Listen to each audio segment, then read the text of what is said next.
and he said, anything you want. So I'm going to hold his words to it. So this was the issue that you had raised about the 1,400 OPP officers, correct? Yeah, I think 1,500, but close to 400. Okay, so they're 14 or 1,500. And on the Sylvia Jones, her name was on it, but she did not participate. So she was on the invite, is that right? Yes. And then you ask about resources, and the Prime Minister says, one of the challenges is that it goes in steps. The first step is to go to the OPP, then RCMP. It's difficult for us to say what we need to do directly until we have a better idea of what the province is doing. That's why this table is so important. So can you explain what the Prime Minister told you here? Well, I think he was alluding to the fact that it would have been helpful to have the province, it's like a three leg stool. If you only have two legs on it, it's not that sturdy. You need all three. You need the provincial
And we're live. Welcome to the Saving Democracy show. I'm your host, Etienne Lebel, and this is the inaugural live stream. Thanks for joining. It's lots going on, and we're going to get through it. Feeling a bit under the weather, so pardon the sniffles. If I'm a bit slow, at least I have something to blame it on. So the goal of the show is to strengthen democracy through long-form analysis, civil discourse, and investigative watchdog journalism. I'll be doing these Tuesday and Thursday mornings between 11 a.m. and 2 p.m. Eastern Time. And it'll be a combination of deep dives into the most major democracy-related issues and then spontaneous commentary on current events or ongoing events. So these days, that's the public inquiry into the Emergencies Act, into whether it was justified, which is very, very weighty in terms of setting a precedent. But given this is the first show, I'll give a brief overview of our goals, my bio background, then go into key aspects of democracy, and then review events in the last 2.5 years that would seem to violate or at least be inconsistent with democratic principles. And then I'll begin the deep dives into the key issues. So I can bring up our website. And so we're multi-streaming to YouTube, Twitter, Twitch, and Facebook. Where is the main overlay? Sorry for the, where is,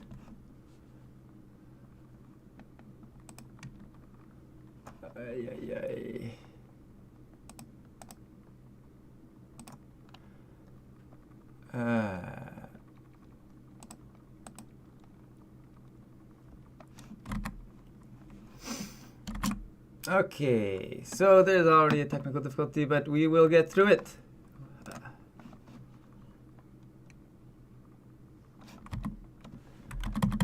Trying to show you the website, savingdemocracy.ca. I'll just put this over here. Are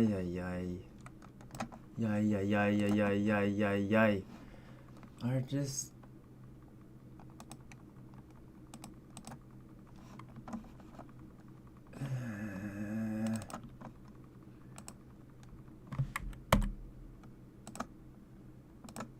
okay. There it is. Sorry about that. Okay, so this is our bare bones website. For now, we'll be posting all the live streams, excuse me, on this website so you can watch them on demand later. So you can see yesterday we did a kind of practice stream covering the inquiry. And then also on this website, you'll have a brief description of what our goals are, the activities, and then our ethics, or my ethics.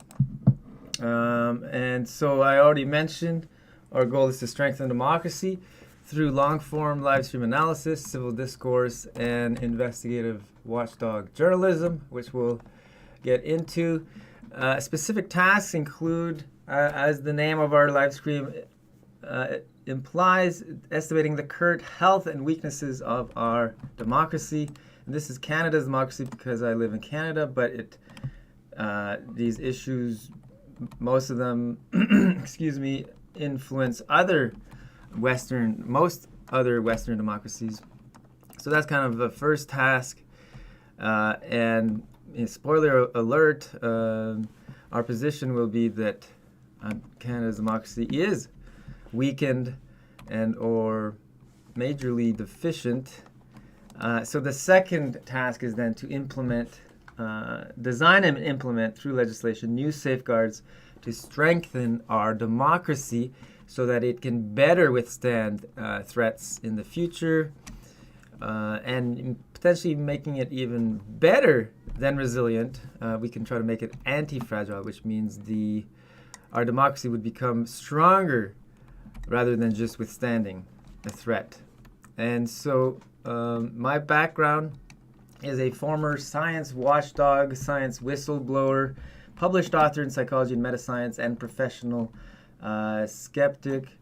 And so you can go to my website, etiennelabel.com, and check out my background, my CV, my publications, including my H-index and all that jazz. But the reason to mention it is that I have unique background, unique skills to make me well equipped to make progress on our ambitious goals of strengthening democracy.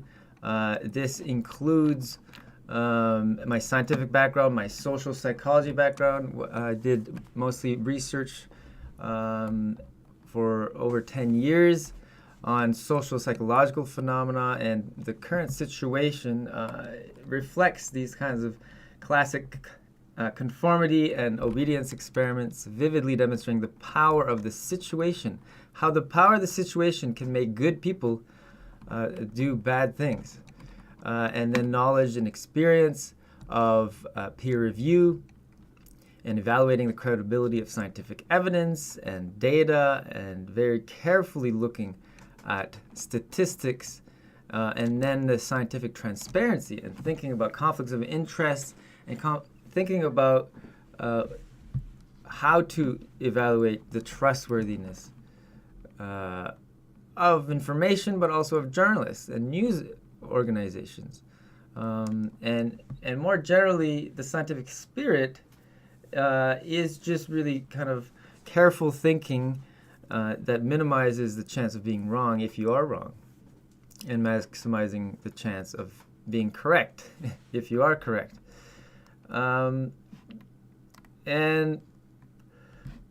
sort of jumping around a little bit here, and we'll get back to the main topics to be investigated.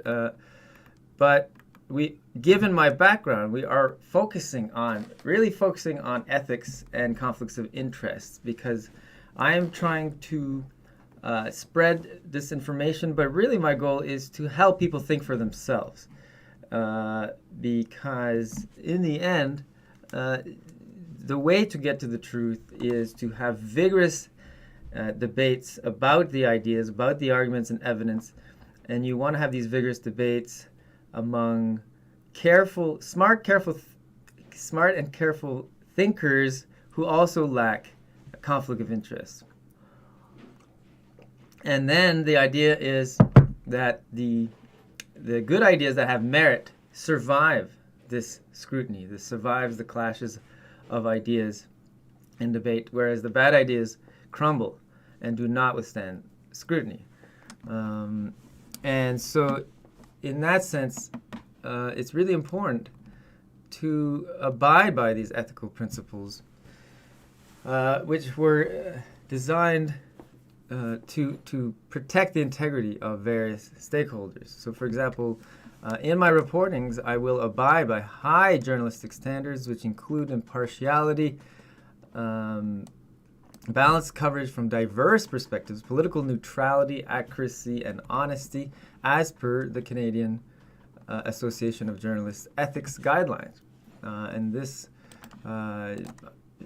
these are already ethical principles that exist that all news organizations should be following. So we'll see that there's some big problems with outfits like CBC Global Coverage, but also problems with these alternative media sources, including Rebel News. They do some good work, but they seem to be violating several of these principles, and so that's curious, and we need to make sense of that. I also strive to meet high ethical standards, includes the one I just mentioned, the journalistic ethics, but also medical ethics, including the Hippocratic Oath, informed consent, Nuremberg Code, scientist ethical codes of conduct that I needed to follow in my scientific research, and that includes transparency disclosing your conflict of interest and your revenue sources to establish your financial independence from the entities that you're criticizing. right? Because if I'm getting paid by the government and then trying to criticize the government, then that is a conflict of interest that prevents me from achieving my goals. And this also includes consistently, transparently correcting your mistakes and admitting your mistakes. And I'm actually thinking of creating a mistakes page so that you could click and see all of our mistakes. And then trust is earned. So again, consistent with the scientific spirit, you, beyond just me saying I'm going to try to meet these standards, the information I present could be considered trustworthy to the extent it withstands scrutiny by independent, careful, smart thinkers who also lack conflict of interest. Oh, and I should also mention that we're trying to keep this lighthearted.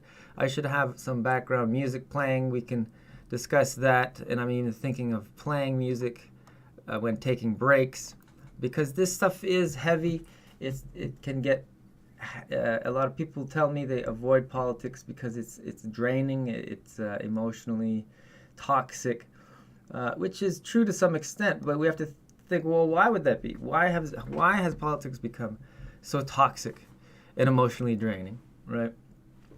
But to compensate for that, we want to play. This was the idea of having these soothing, Rockies background, soothing scenes, and playing live music to nourish the soul. And so we're trying to keep this lighthearted so that you're more likely to tune in, and once you're tuned in, to actually listen and participate. And I should mention, yes, that's as part of the live stream of doing. There's a lot of live streaming has a lot of challenges, but one of the big benefits is that we can have a more interactive discussion. So I know a lot of things. I have unique backgrounds and technical skills that help me shed new light on what's going on.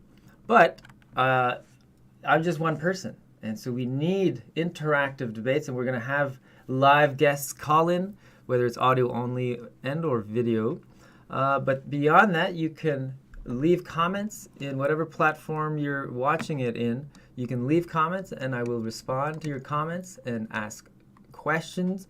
Of course, you can tweet at us. But the important part, if you have a question, really do not hesitate to ask it. And like in school or university, don't worry about your question sounding stupid, because there's almost never a stupid question. And if you're thinking about it, other people are probably thinking about it. And yeah, if you want to point out errors that we're making, that's also very appreciated. If you think we're mischaracterizing the evidence or mischaracterizing some position or argument, then we need to then I need to hear that. Okay, so let's go back to the website. So just very quickly, my conflict of, so to meet the standard, practice what I preach. I'm going to declare, I'm declaring my conflict of interest on the website, and we'll update that every month. And again, these conflict of interests are conflict of interest that could interfere with my pursuit of the truth, the objective truth, in my role as watchdog journalist and long-form analysis podcaster. And so you generally do this for the last 5 years. So I was a former stockholder of Visa, the company Visa, between May 2008 to February 2022, for a worth of about $57,000 Canadian. I no longer own any stock, and I also do not own any cryptocurrencies. And the only other potential conflict of interest is that I'm a signatory member of Doctors for COVID Ethics, which aim to actually uphold medical ethics and patient safety and human rights in response to COVID-19. Excuse me. And then for my financial independence, the idea is that I can list all my revenue sources for the last 5 years, and then you can understand how I am possibly able to fund myself. So I'm not getting paid to do this live stream yet. If you value my work then you can, as you can see on the screen right now, you can support me via patreon.com/Etienne Lebel or paypal.me/Etienne Lebel. So it's donation based, and we're not going to get rich doing this. Trust me. But it's still important for me to say, well, I have self-fundings from prior research grants, so from a government. This is European Commission Marie Curie grant, pretty prestigious grant that I held for 2 years in Belgium, and this is my net income for those 2 years. Most of the money went, or not most, but the university took a lot of it. And then I have investment income from the stock holding I mentioned, science consulting, very small amounts, and then government credits or bribes, which is actually kind of the opposite of a conflict, because again, it's a conflict of interest. When the government's giving low-income individuals that much money, then they are not. There's a conflict for them to feel comfortable criticizing someone who's giving you that much money, right? But for financial planning, we're not including that, and I basically have a financial runway of many years, and that establishes my financial independence from the people I'm criticizing. Okay, so that's kind of boring stuff, but it's important to just get out of the way, and we will be holding other people to this higher standard as well, and you'll see that there's big problems even with the so-called alternative news sources. Where am I here? And so I guess the approach of the show is just a few more details, is depth and breadth. So the truth is in the details, and so you actually have to go in depth and breadth. And so the main topics that will be investigated are these 8 topics here.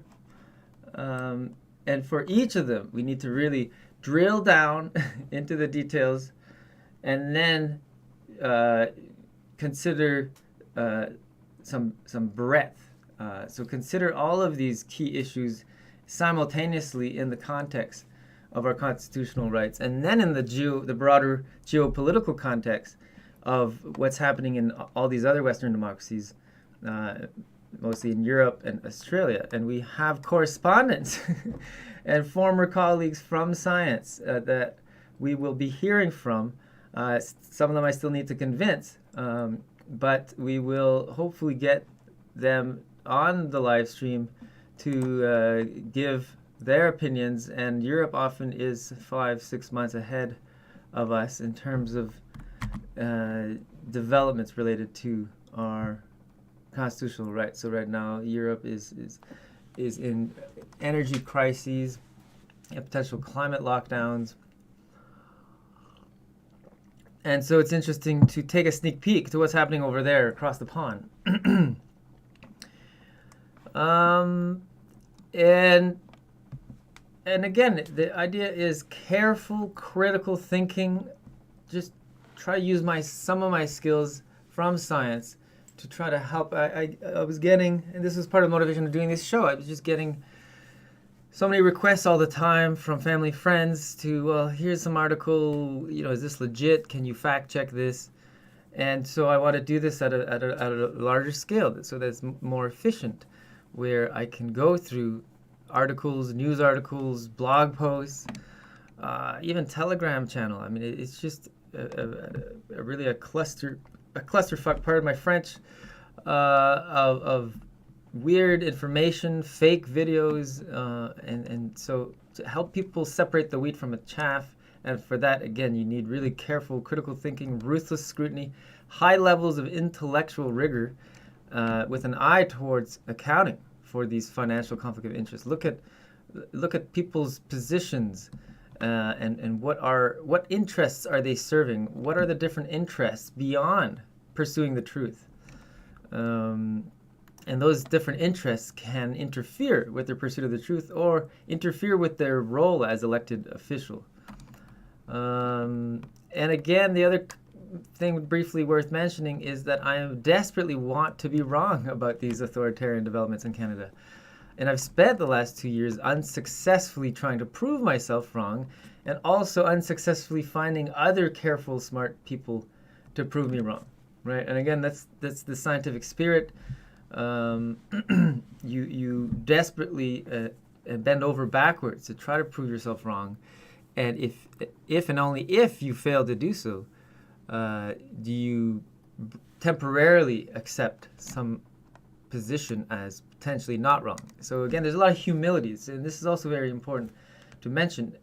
Intellectual humility in saying, well, I believe this based on these carefully reviewed arguments and evidence, but I still could be wrong, and there could be other possibilities. There could be other interpretations. There could be other explanations.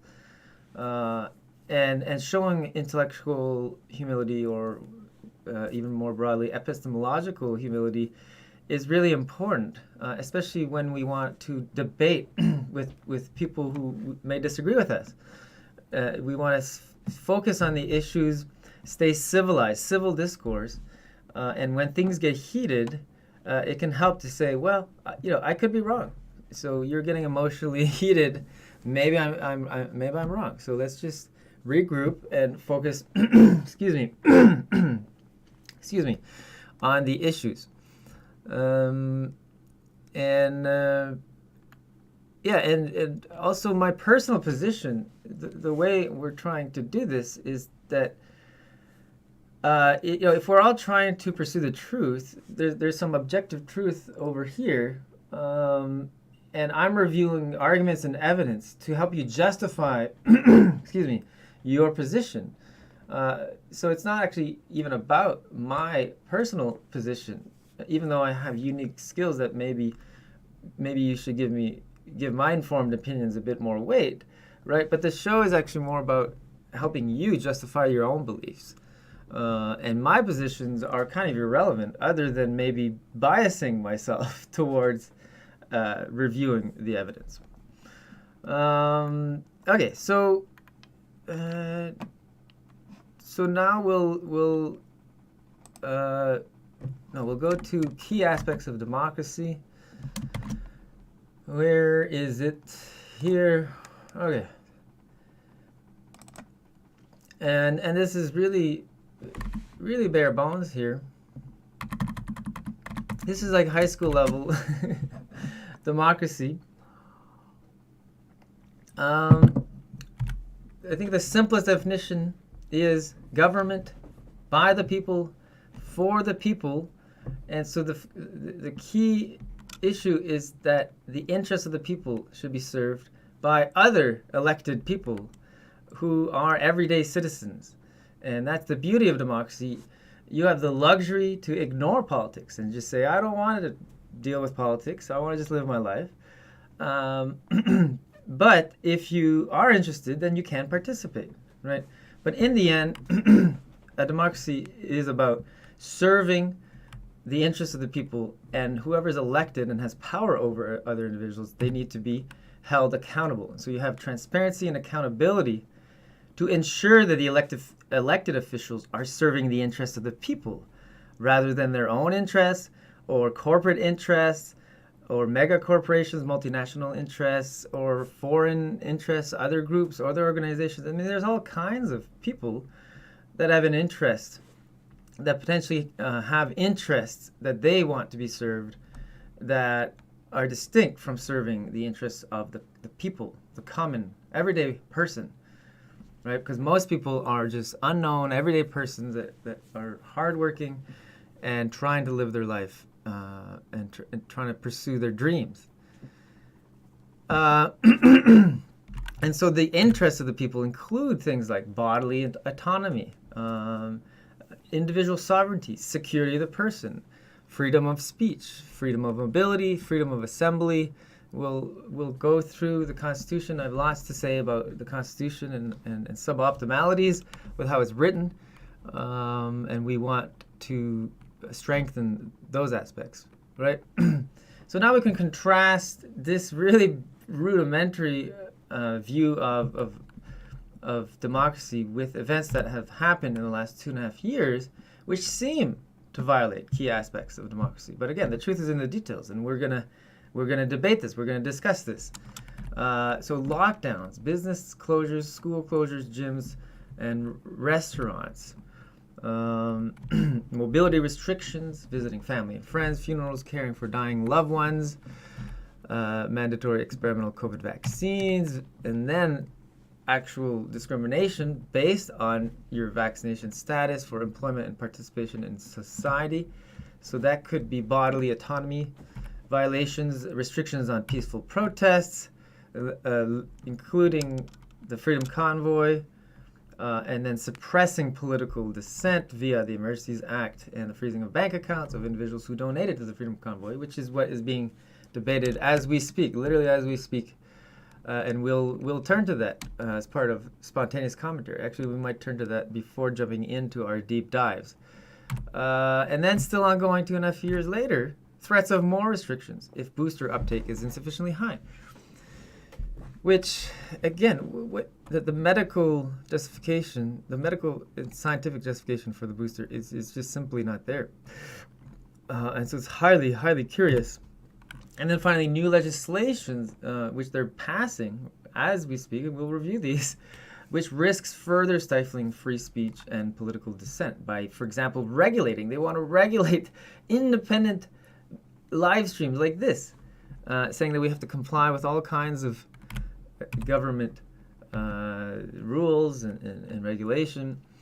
And so, of course, the government's going to the government position is that these unprecedented events, and this needs to be emphasized, is that these kinds of restrictions have never taken place in Canada except for very, very short periods, like the October crisis in 1970, where there was actual people being abducted and killed, political extremists. But this is nothing, it's not even in the same category.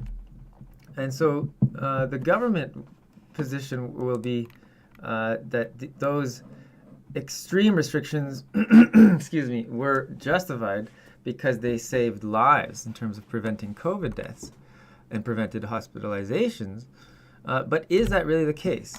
So if we, what's going on here?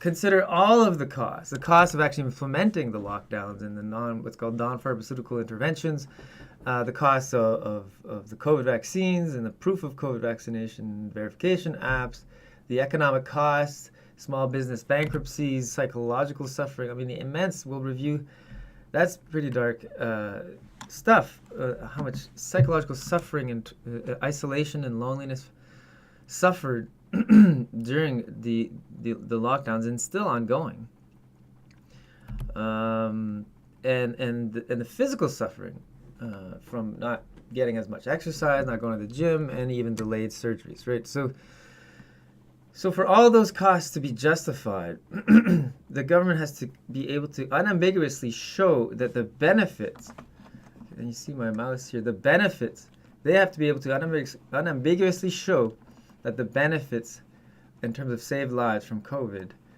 outweighed all of the costs to everyone. So again, a democracy is serving the interests of everyone. All citizens are equal in front of the law. And so you have to show this for all demographics, for all age groups. And it would seem impossible to be able to show this. And this will be interesting in the public inquiry into the Emergencies Act, and it's only on day 4, but I'm not seeing much discussion about the broader context of where the Emergencies Act took place. And so the 8 key stories that we'll be covering. Oh no, we already went over this.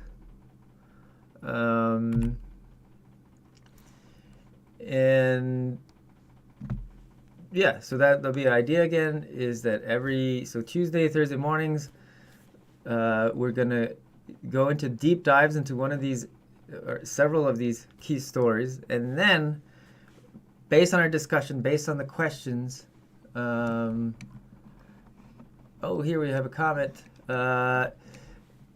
Based on the discussions and comments, then we will continue our investigative journalism. So, for example, the COVID vaccination.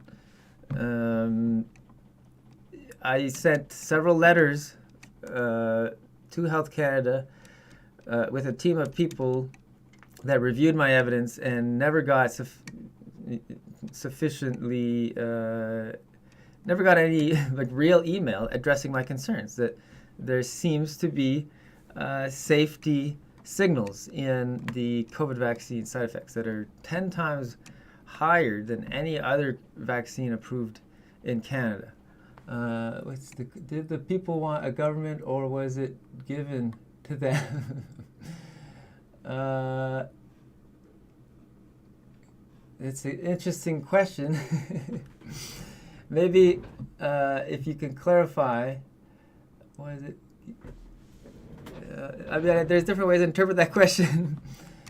And one that comes off the top of my head is our kind of Judeo-Christian background, where some people believe their constitutional rights were given to them by God versus given to them from government. Because, again, the government is just a collection of other individuals. And in a free and democratic society, each individual is sovereign. But when you're an elected official, you have power over other individuals. Therefore, you need to be held accountable. So, to me, it's whether your constitutional rights are given to you by God or by a piece of paper created by a group of accountable people is kind of a moot point. The more important point is, was the government was the government justified in removing your constitutionally protected rights? And if they were not justified, then what can we do to better protect our individual rights from being unjustifiably taken away from us, right? But great question. Keep them coming. And let me know if that did not answer your question. Okay, so I think we will maybe take a quick look at what's going on at the public inquiry. Oh, and just maybe to finish, in terms of these 8 key stories, so these key developments are concerning in and of themselves, but they're a bit more concerning given that they're all happening at the same time, and again, they appear to be happening in virtually all other Western democracies, the about 40 to 45 other Western democracies, depending how you count. And so that suggests that there's maybe more concern, that justifies a bit more concern. And we're trying to remain non-alarmist. But what's going on? Oh, okay, here. Let's try to bring up the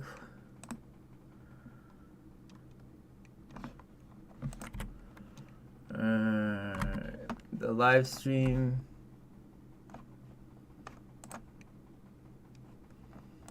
From here. Ay. What is happening? Okay, here we go.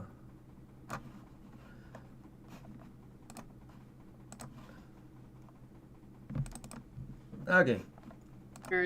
Here are telling you that the plan is not completely fleshed out, right? Yes, and they would have received that, I suppose, from the RCMP that are at that command center. Politicians are not part of putting a plan together to deal with an operational matter. So Sure. I'd have to rely on their comments to get that information. And were you hearing this from others as well, that there was issues with the chief's, with the readiness of the plan? Well, I at one point, I received Okay, let's just provide some context. I had So a again, this is conversation day with Steve 4. Kanalakis that indicated that there was some dispute, argument about what the final plan was going to look like. Still getting but used to that these was 3 really the monitors. extent of it. Okay, so just to give a bit of context, again, this is day 4 of a public inquiry called into whether the government was justified to invoke the never-before-used Emergencies Act, which used to be called the War Measures Act. And so what they have, and I really recommend going to the website, Public Order Emergency Commission.ca. It's a bit too long. But you can see all the basic details about the commission, and as we reviewed yesterday, there's already question marks as to the independence. The judge is supposed to be an independent judge, but he actually has there's claims that he previously worked for the Liberal Party, and so we can look into that. But if you look at just the other members, they seem to be overrepresenting the establishment elite and underrepresenting just the everyday blue-collar person. And then there's also a long list of witness, and there's potential concern about the selection of even the witnesses.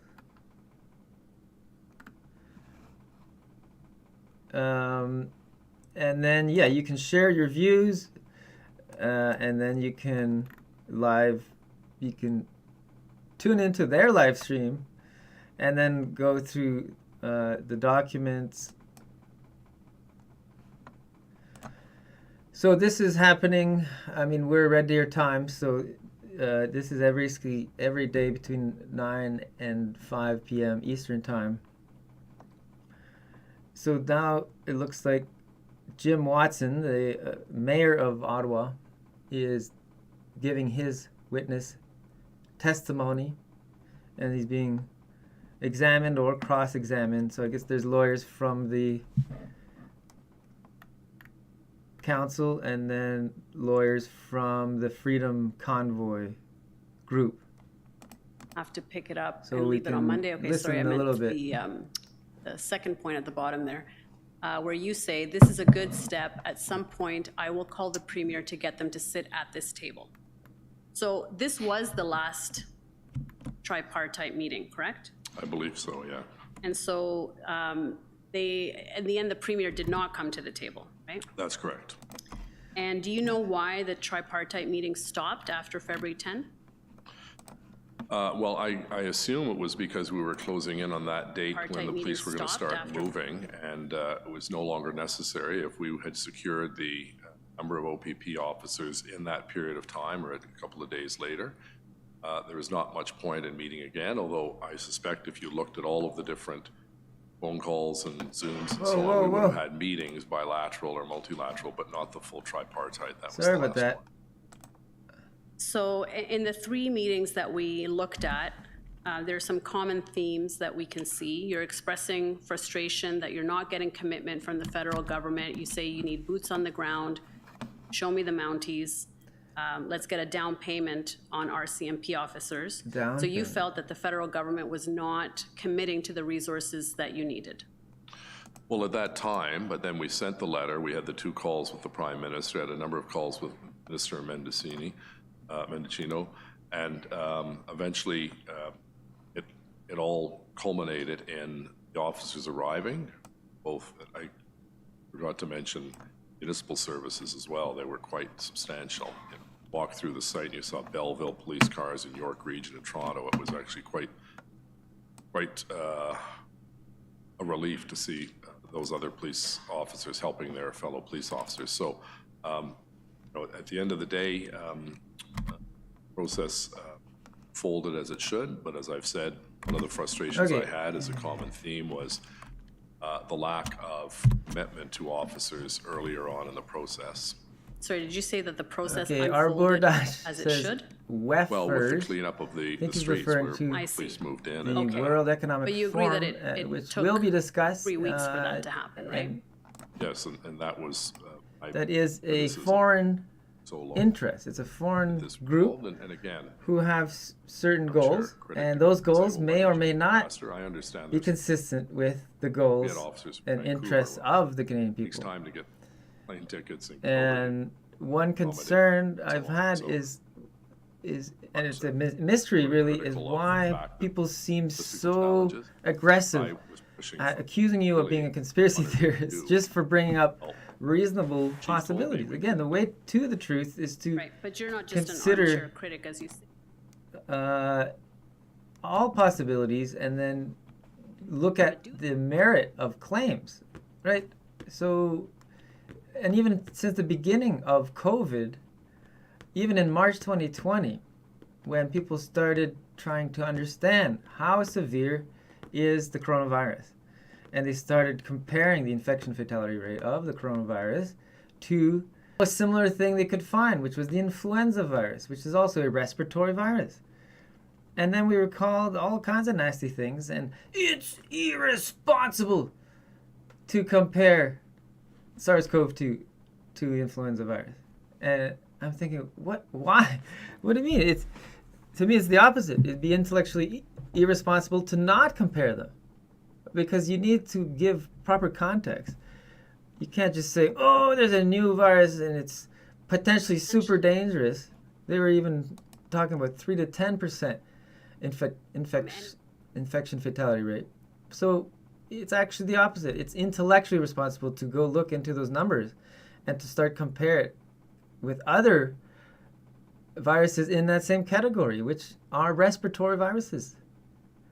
And again, maybe there are other things I'm not considering, but so far no one's been able to point that out. So thanks for the comment, and let me know if you have any follow-ups.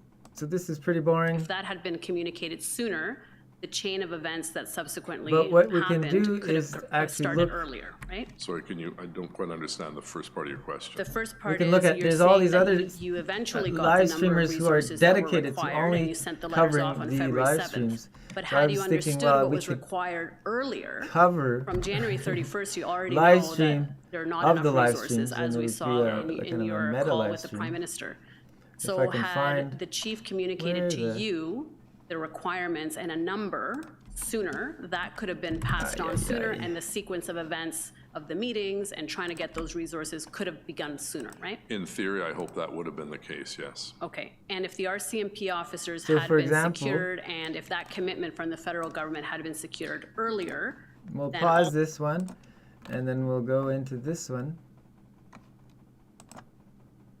Day 4. trying to So get this those is an resources independent could have journalist begun sooner, who's right? called Jason In theory, I Leving. hope that would have been the case. Shout out to yes. Jason Okay, Leving. and if the RCMP officers had been secured, Uh, and if that we can commitment even from leave the a federal comment. government had been secured earlier, then also the situation could have shout out potentially been to- resolved sooner. There was a delay there in getting those J- federal Jason resources, Leving. correct? That's correct. And Coverage if the province had been at the of table, inquiry. at the tripartite table, and had been part of the discussions, And I'll you mention were able to independent communicate directly journalist. to the Solicitor General or to the Premier what was needed and when, that also could have helped resolve the situation sooner, correct? That's correct. Thank you. So really, it was a failure at all levels. Would you agree with that? Yeah, there's no question that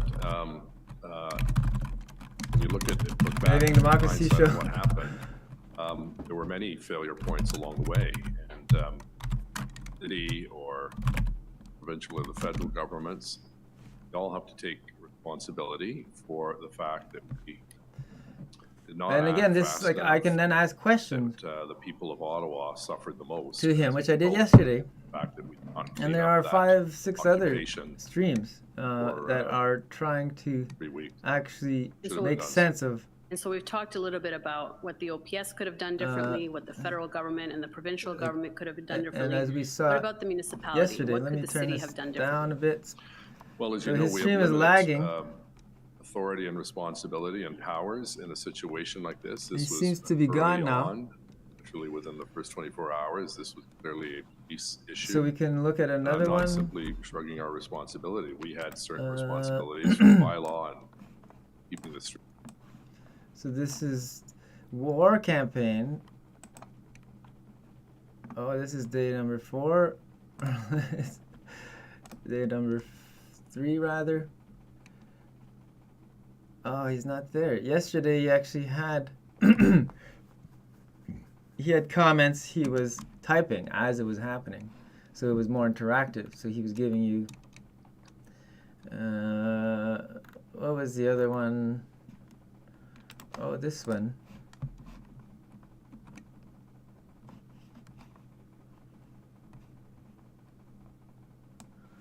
Let's see. Long day, chock full of lies. I believe this morning. Oh no, this is day 3. Have a situation like this. Oh, he's much also no better for longer the there. public.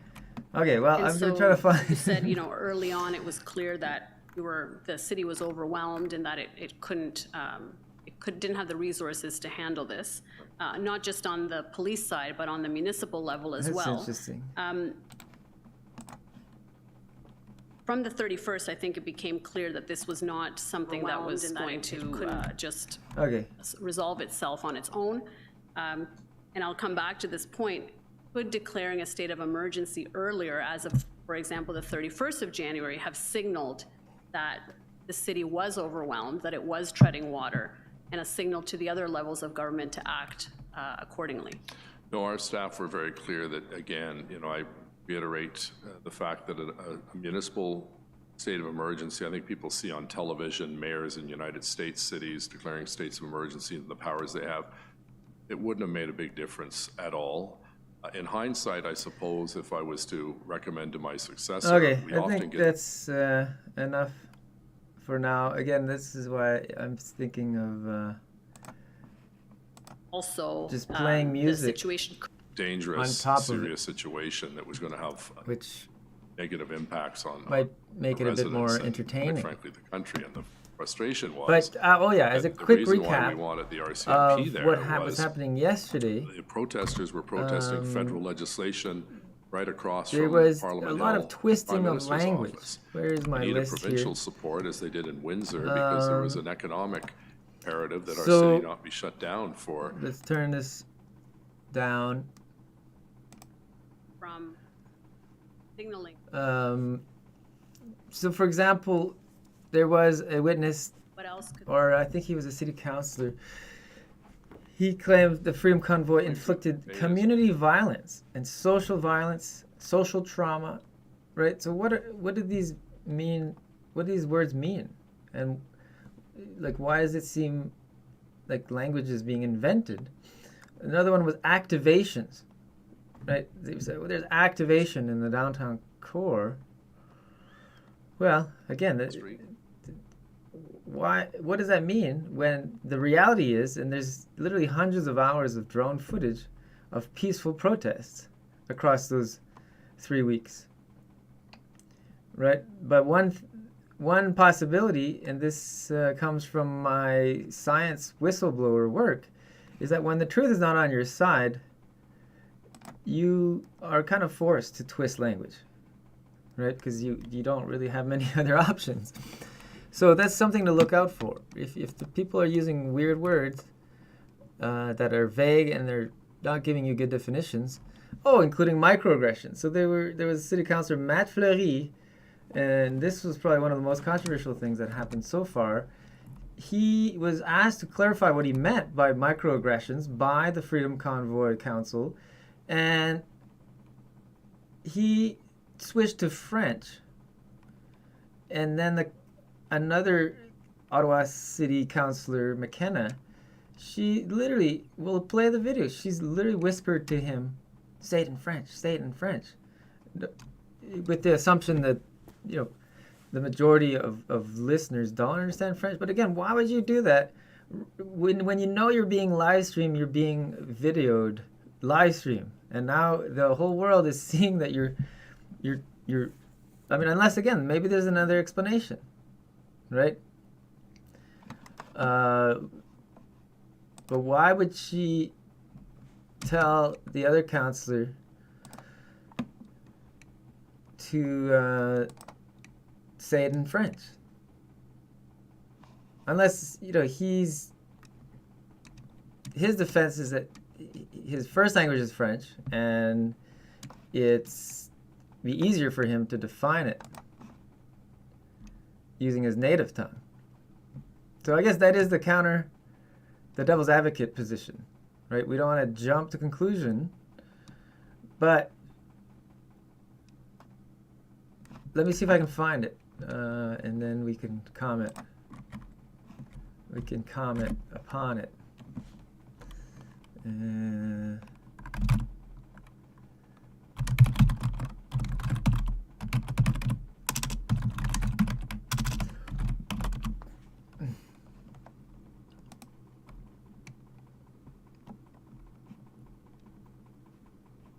Made use of a term you referred to as microaggression. Okay, is here that it is. right?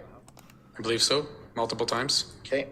Is microaggression, is your understanding of that it means Okay, we're gonna pause that. in your evidence, you made use of a term you referred to as microaggression. Is that right? I believe so, multiple times. Okay. Is microaggression, is So your that's Matt understanding Fleury of that it means on our left, verbal and and then environmental slights? McKenna. Je suis francophone, donc si vous voulez être spécifique sur les mots, va falloir que vous... I'm francophone, so if you want to ask me specific things about words, you're going to have to ask me in French. You're asking me a theory about how to define something. And Times. Okay. Is microaggression, is your understanding of that it means verbal and environmental slights? Je suis francophone, donc Verbal and environmental slights. Okay, and I should comment, I know, again, from academic research, and I know a colleague personally, I published a chapter in a book by a clinical psychologist who wrote a scathing article on the dubiousness of microaggressions. And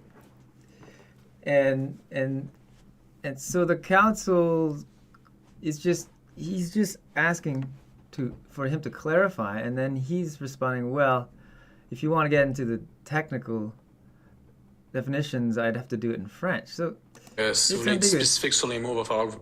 I'm francophone, so if you want to ask me specific things about words, you're going to have to ask me in French. You're asking me a theory about how to define something. Unfortunately, my knowledge of English terminology is perhaps not sufficiently appropriate, Commissioner. But it is questionable. I mean, like, you're a city councillor. You should be able to explain what you mean in English because it's the city of Ottawa. Okay, so, but again, why would you do that if it's not authentic? Why would he do that, knowing he's being recorded, he's being videoed? So very strange. Je m'appelle Brendan. My name is Brendan.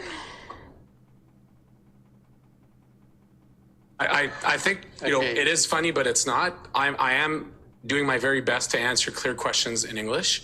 You asked me a very specific question on a definition. I'm saying, ask me, clarify in French, and I'm glad to specify if it is yes or no. The specificity of the nuance of a word, I'm uncomfortable in responding to your question. What of the words that I put to you, there's a few, so means, verbal, and environmental, and slights is confusing?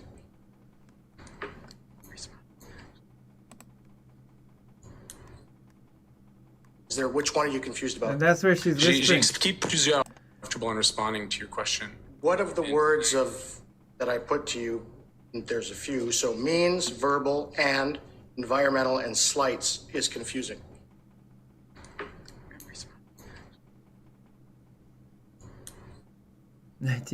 Which one are you confused about?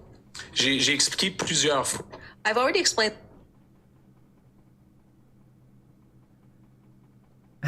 Try to express this, and I've explained this to the commissioner, that to my mind, everything in the periphery of the red zone was what I would describe as being microaggressions. I could describe microaggressions to you. Oh, and by the way, I'm bilingual, so if the translation wasn't so loud, I could actually listen to what he was saying in French, and I would from what I'm just hearing now, it sounds like his French explanation is worse than his English explanation. For example, go in front of somebody and pull their mask off. I don't know how we want to describe that as a definition, but that's an example. That's an aggression. Oh my God. Again, and if you go up to someone and you pull their mask off, that's an aggression. That's already covered in the criminal code. That's assault, physical assault. And it's your own private property. So the microaggression part is just kind of a red herring. It's something that makes it sound serious when in fact it's not. And I guess, like we can even bring up the Wikipedia biased definition. See, microaggression is a term used for verbal behavioral slights that communicate hostile or negative attitudes towards stigmatized or culturally marginalized groups. And then, of course, as I was saying, a number of scholars have criticized the microaggression concept for its lack of scientific basis, subjective evidence, and promotion of psychological fragility. And even just conceptually, right? So normal everyday conversations and social interactions are messy, and people are going to say things that are going to insult others. So that's not microaggression. That's just normal, messy human life. And we should promote resilience and thick skin rather than saying, oh, someone insulted me. Of a microaggression. Well, we'll come back to Walking into a restaurant, being asked to leave, and sitting down without having the right to stay. That's another microaggression. Is it? Fighting somebody who's homeless. Fighting? Beating somebody who's homeless. That's another microaggression. No. Beating someone who's homeless. Oh my God. Okay. But still, what, like, if we're going to be spending time splitting hairs and just twisting language, it's not a good view. It's really not a good view. So yeah, I don't want to get too bogged down. I just want to tune in once in a while and then give like a higher level summary. But I guess the high level summary from the first 4 days is that no compelling evidence, legal or moral evidence, has been presented to justify the Emergency Act. Maybe it will come in the next 55 days, but it hasn't come yet, and all we've seen is either twisting of language and questionable claims. What's the other one? Well, I mentioned community violence, microaggressions, activations. Oh, and also just, again, maybe it was covered, but really what I'm interested in is really much more pointed pushback and questioning about why the Ottawa Police and Ottawa bylaw just magically stopped enforcing bylaws and parking tickets and food vendor licenses, which I know from living in Ottawa for 2 years between 2020 and 2022, which includes the Freedom Convoy, which I, full disclosure, did participate in on a regular basis, not every day. So that's a question and a mystery that needs to be resolved. Because again, in a civilized society, every individual is responsible for their actions. And if you are a city police and you're not doing your job all of a sudden, then they need to be investigated. Bylaw needs to be investigated. Why was bylaw not doing their job? And again, you can't just say, oh, I felt unsafe. No. Where's the evidence that it actually was that unsafe? And that's the only other thing we've learned is that these claims that there was violence or dangerous weapons are unfounded, or even the arson. CBC was trying to link an arson incident to the Freedom Convoy protests, and that also turned out to be false. So again, it's very interesting to think, where is this going? And then we showed yesterday also an interview with Trudeau where he's was asked if the inquiry commission concludes the Emergencies Act was unjustified, then are you going to resign? And he dodged the question. He didn't answer, which to me is very simple answer. Like, why would you not say yes? Right? If you're that confident in the merit of the public inquiry to get down to the facts. So again, as a prime minister, you should care about the pursuit of truth and the interests of the Canadian people first and foremost. So the fact that he's not saying yes, like this, the easiest answer and the best answer, he's evading, and then basically just saying that the public inquiry, like he's saying that it will show that they needed to use those tools, the vague word tools. But it's interesting to think, a lot of commentators are already predicting they will conclude that it was justified, and that would be an extremely dangerous precedent because that means really lowering the bar for what they can determine an emergency or what is categorized as an emergency.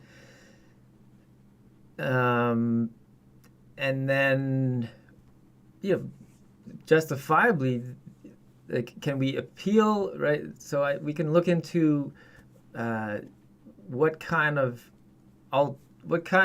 strategies and tools are at our disposal in terms of appealing the conclusion of the public inquiry, or maybe have an inquiry into the inquiry, which seemed to be justified, because part of what I reviewed yesterday is one strange part of this, the way the public inquiry is laid out. The scope of the inquiry is only to look at whether invoking the Emergencies Act was justified or not, but they're not targeting the broader COVID measures, the much broader issue. And from the start, I've been saying that at the end of this, there would be, given the unprecedented draconian measures used, that there would be a public inquiry into the whole entire government response to COVID, right? But by having a narrowly scoped inquiry, you could give the impression to the busy person, the average person who's not following politics, who's either avoiding it or just basically only knows the surface level details. To them, it might make it seem like, okay, democracy is functioning properly, when in fact, what we desperately need is a public inquiry into the entirety of the government's COVID measures. And on this point, there's a Conservative MP, Lewis, who actually is talking about, she wants to inquiry into the COVID vaccines, which I think is desperately needed as well. But again, why this narrow scope? So here's so this is Conservative MP Leslyn Lewis. Call for inquiry after Pfizer executive says COVID vaccine not tested on preventing transmission. So this, I would support this, but the timing of this is like, you're a bit late to the party, right? Because you could have demanded this, or like, as we'll review, I had serious doubts about the COVID vaccine efficacy evidence, even in fall 2021. And again, what we need is a broader inquiry on the totality of all of the draconian COVID measures, right? Okay, so let's do a time check here. I don't think this is worth Lee and OPSB watching. reached a mutually agreeable Oh, and they usually separation. tell you. Were you consulted on Chief Slowly's departure before it happened? So this is No, the I current received witness. a press release like Then we'll everyone get else another did, that day.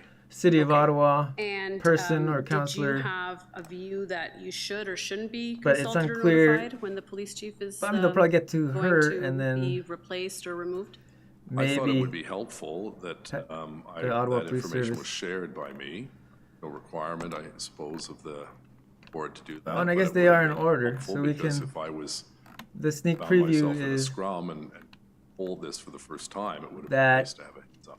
Oh, he's a Okay. police Ottawa And police on the chief 16th who of February, resigned there was a city curiously council special meeting. Have you during called an- that meeting? Yes, Okay, this so this was the crisis. meeting after the Somehow, Emergencies Act was invoked. And I this is have the meeting in which Chair hypotheses. Deans was removed as chair and but as a then member of the board. so Pat King, And so Benjamin my Dixon, understanding is you these had are the Freedom communications with Chair Convoy Deans organizers, between Chief Slowly's co-organizers. resignation and before the Tamara council Litch- meeting. Leach. yes. Can you describe those discussions? So that those will come. Yeah, it was I on mean, at this Zoom or rate, Teams. we're day with, 4, myself, Steve and we're only Kanalakis, here. Robin Guest from my office. so Serge simple Arpin, math tells us that and, they're only going through, Councillor Deans 2 or and 3 I believe people one of her per day. assistants, which doesn't make sense. They're call. going to have to speed up.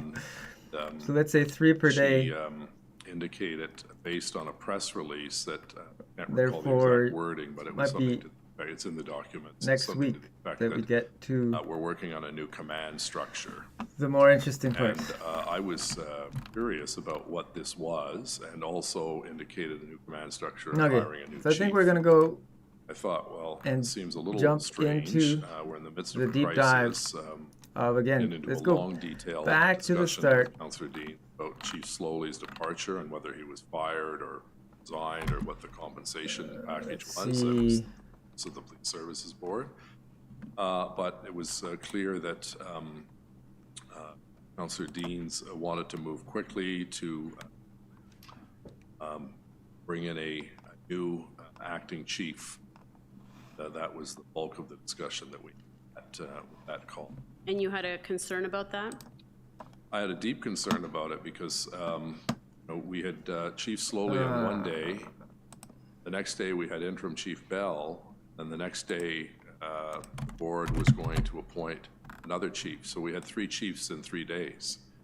That's not stabilizing for the situation that we were about to deal with in 2 or 3 days when the police moved in to resolve the situation. Right, but hiring a chief of police is within the exclusive purview of the Police Services Board, right? That's correct. Okay, Ah, so they didn't need to consult with you about that decision, did they? Technically, no, they didn't, but I thought, I know, for kinda had instance, when another chiefs have browser been window hired in the here. past, the board, courtesy, would bring the individual or the proposed candidate to my office for a get-to-know-you session. And I was concerned about the instability of having 3 chiefs in 3 days. I didn't think that sent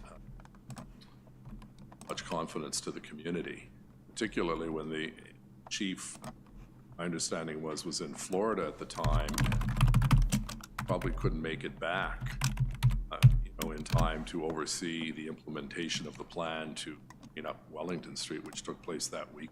Right, but that decision was the board's to make, right? That's right. Right. And Councillor Deans, or Chair Deans at the time, said to the effect, you don't want me to sign this contract because the contract had not been signed.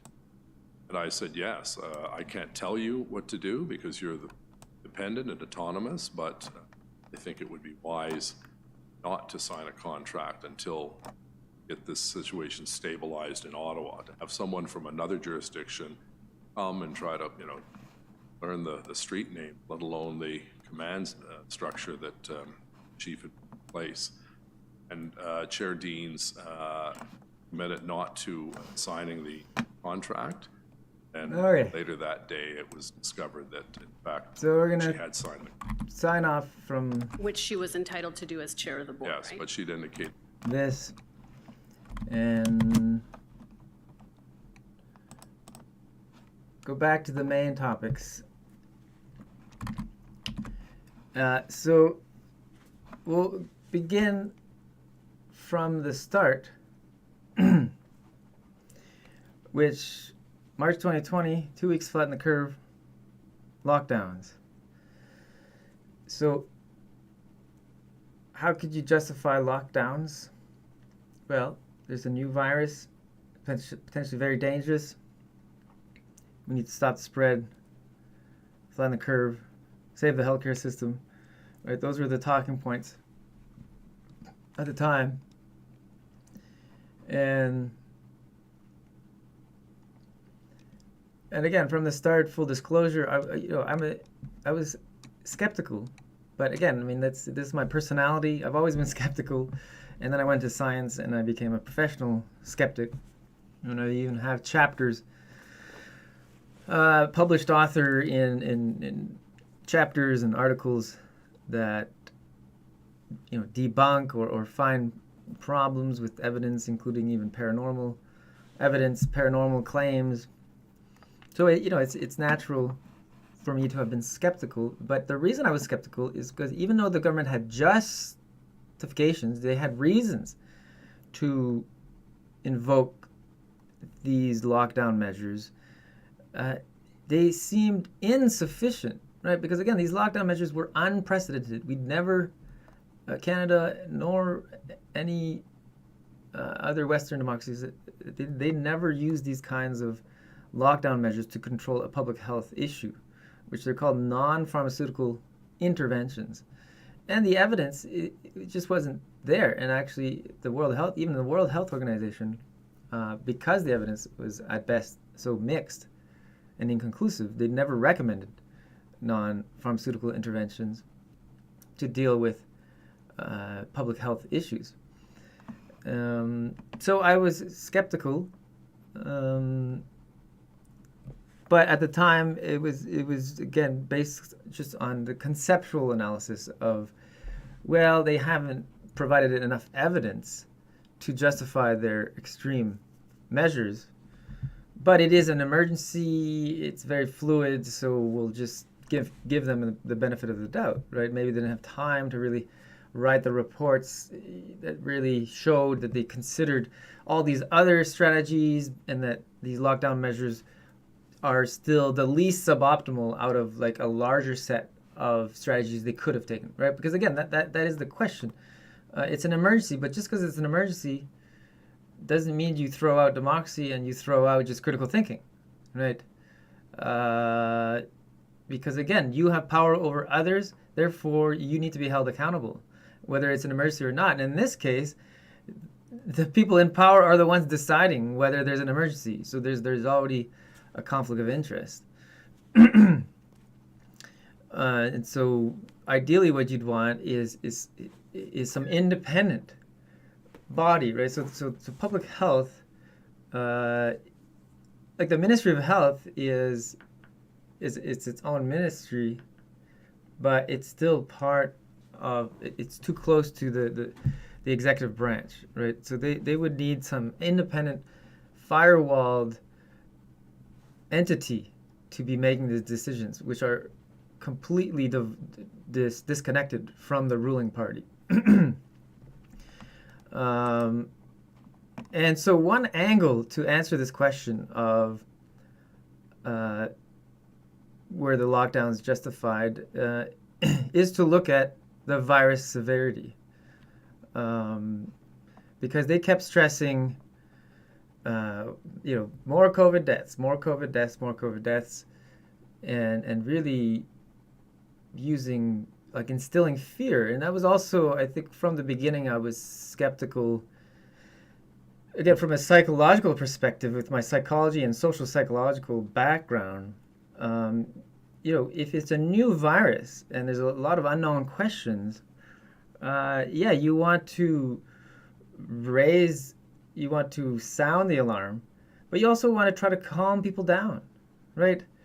And they did have, okay, we're all in this together, but there was still mostly too much fear conditioning and fear-based promotion of what was happening, instead of like more careful, nuanced examination and a more careful pitch to, well, we're going to do more research and to figure out which groups are most vulnerable to this virus, and then try to protect those groups instead of just trying to instill fear into everyone. And so what I started doing is looking into the COVID deaths data.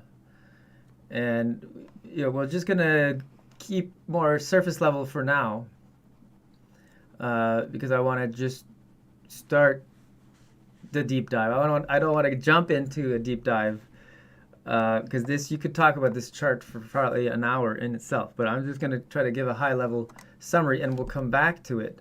But basically, the idea is that in general, on the mainstream news, you would be seeing just reports of COVID deaths.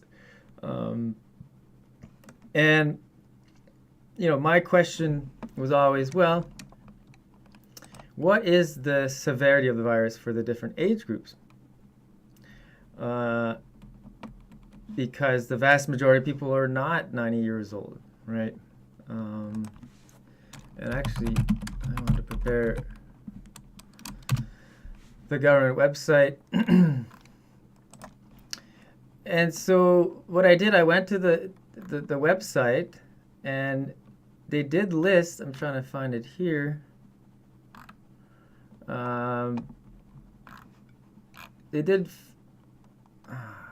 They showed you the deaths by age group, but they didn't show it broken down by comorbidities, which is how many other medical conditions do you have? Basically, no comorbidities, one medical condition, two medical conditions, or three other conditions, right? With the logic, of course, that if you're dying with three medical conditions in addition to COVID, well, then that means something very different than if you're a healthy young person with no other medical conditions and you're dying with COVID, right? And so I emailed the government, and it became like a 2-month ordeal to just get these basic data, which to me should have been front and center on the website. Because again, if you wanted to, I had so many people emailing me, like literally so worried, and I would try to calm them down, saying like, well, for your age group and your health status, like you don't need to be that afraid, right? And when I emailed the Health Canada, or sorry, Stats Canada, that's how I justify my request. I'm like, I'm a former psychologist, and I'm trying to help people calibrate their concern for the coronavirus, but I need better data, which you're not providing.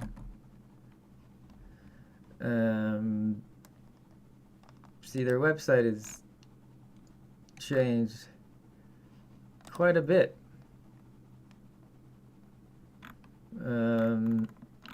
Wow.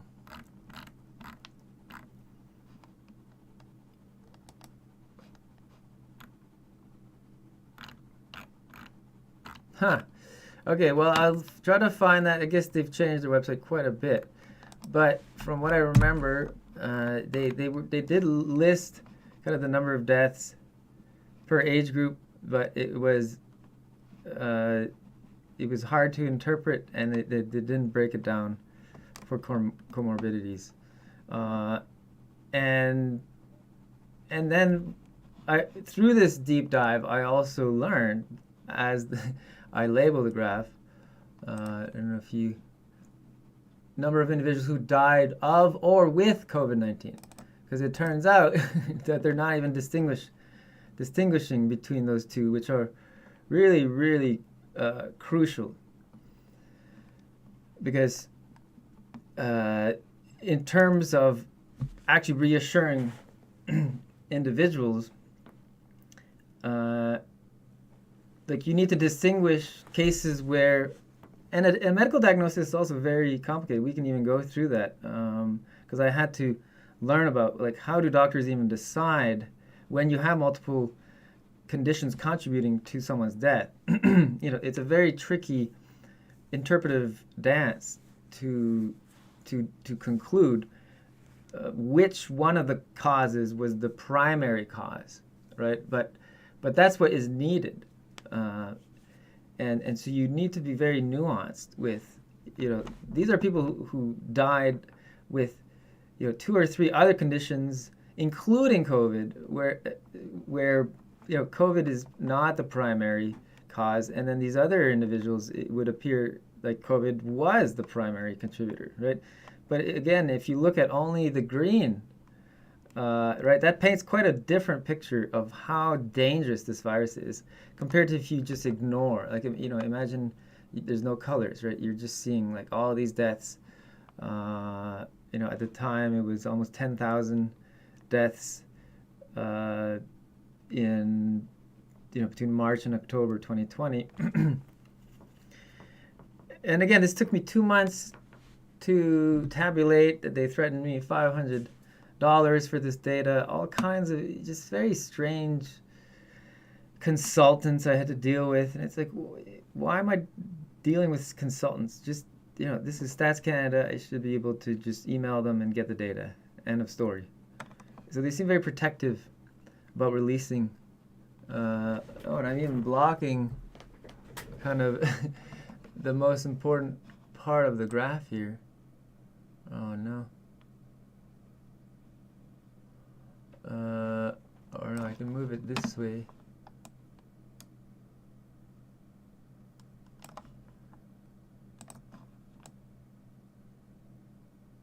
Anyways, technical difficulties.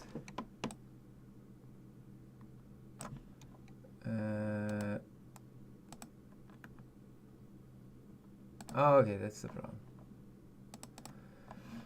So you can see, where's my mouse? Here.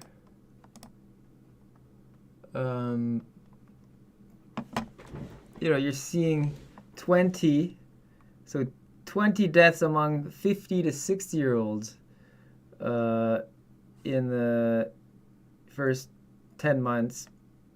But again, those 20 deaths are with or without, or died of or with COVID. So even those 20, it doesn't mean those 20 deaths, COVID was the primary cause of the death. And so again, why was all this nuance not on the main website, which I'll find archived copies. And again, you can say, well, it was an emergency, or maybe it's government incompetence, which I did entertain. For the first 6 months, even though I was skeptical and I was critical, I didn't really push back that hard because I gave them the benefit of the doubt that it was either because there's too many things going on and or government incompetence.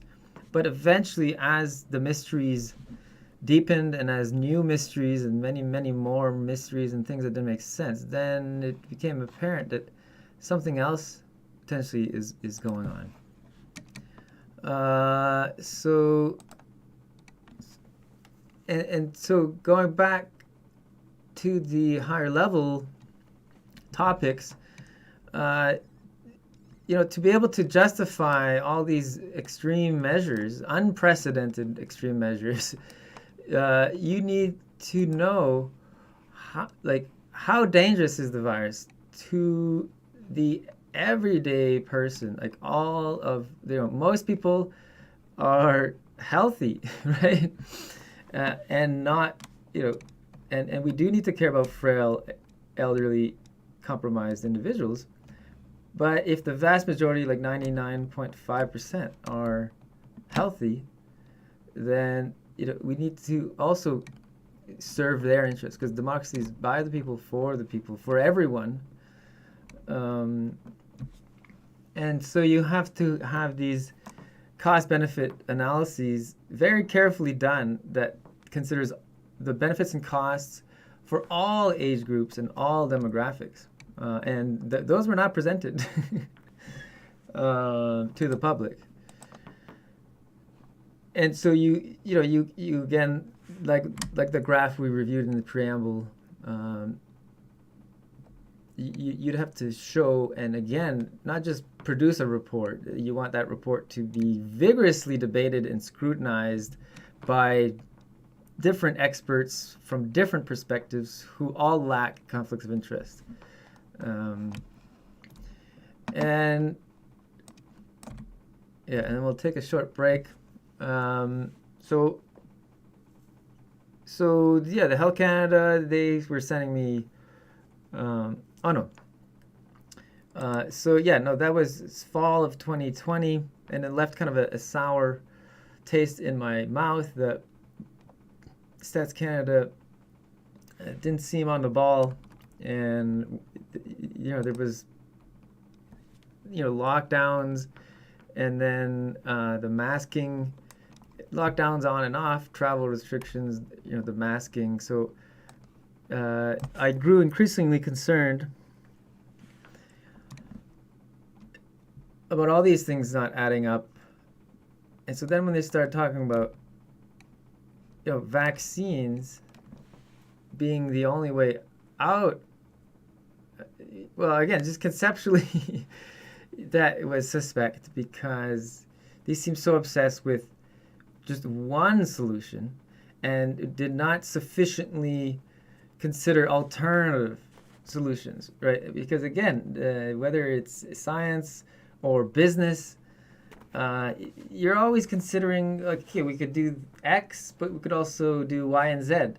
And the reason we're deciding to do X is because of this long list of cost benefits or trade-offs, right? So you have to be able to justify your decision by saying we considered 5 options, and here's the costs and benefits for all of the options, and based on very careful systematic analysis, this option is the most optimal or the least suboptimal, right? Of course, they didn't do that. They just said the COVID vaccines are our only option. It's the only hope that can get us out of this.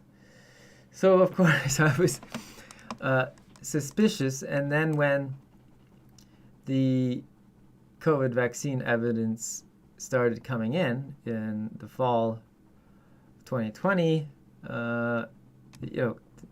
myself and many other independent intellectuals found all kinds of problems with even just the efficacy evidence that the pharmaceutical companies were presenting to the government to get the emergency approvals.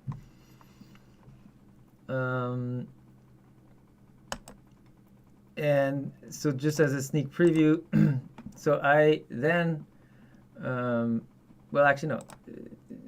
let's back up. So again, I had a pre-existing suspicion that COVID vaccines were,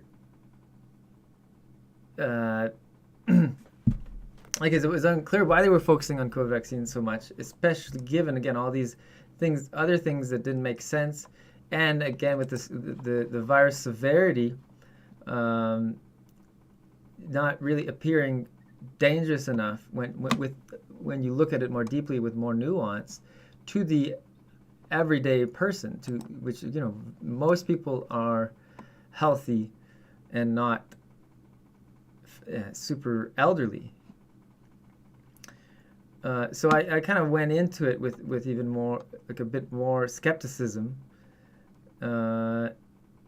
And so then when they started administering the COVID vaccines, like January 2021, I was very curious to look at the COVID vaccine safety evidence, right? Because if the government seems super obsessed with rolling out a COVID vaccine to everyone, even though the vast majority of people, the virus severity is insufficiently dangerous, right?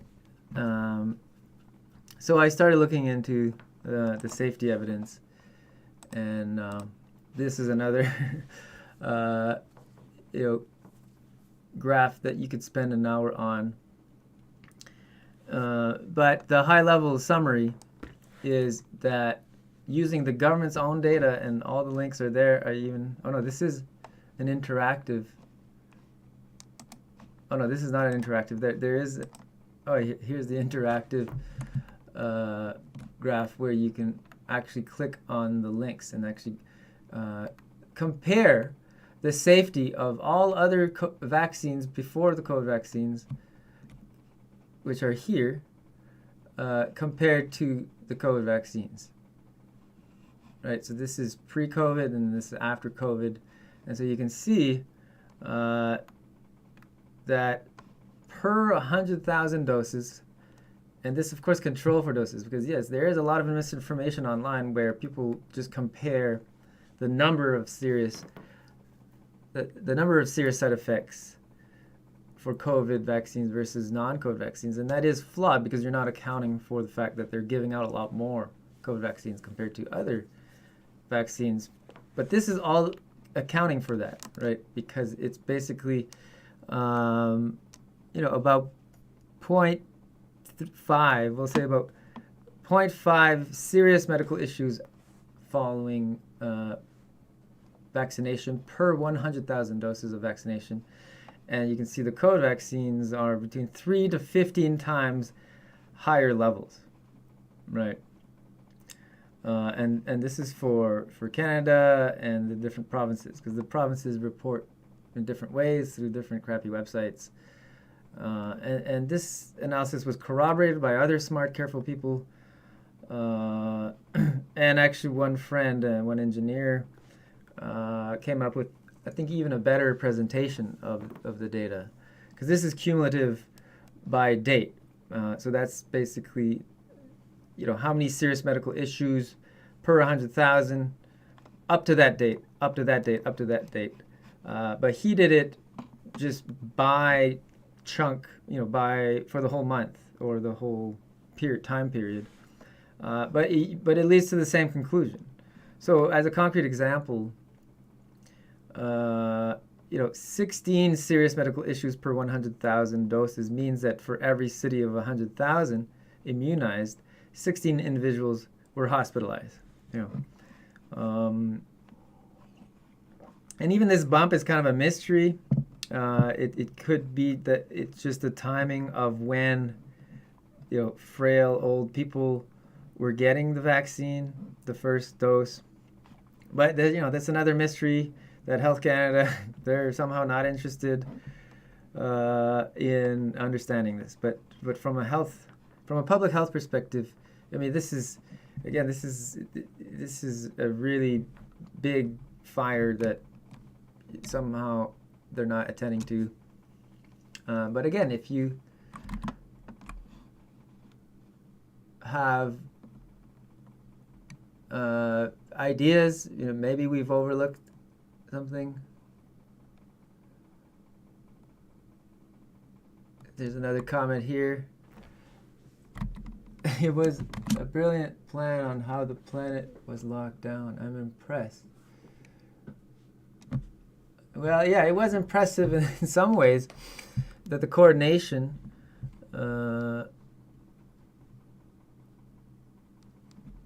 but in terms of the plan, we can debate the coordination. And again, if you look at these foreign entities,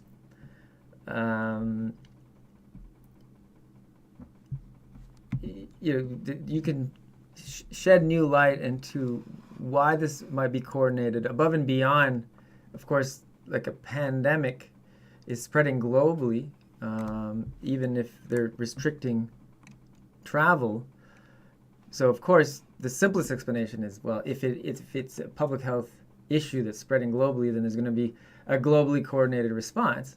But the alternative possibility is that there are these supranational organizations who have interests. So like the pharmaceutical industry, for example, they have a global interest in making money in as many countries as possible, independent of actual public health, right? And so it's not a conspiracy theory to just think for yourself and to try to think, okay, whose interests are being served by having a globally coordinated lockdowns other than public health interests and the actual interests of citizens. Okay, I need a break. We're gonna I'll come back and we can check in on the public inquiry live stream. But I guess just to finish about this graph.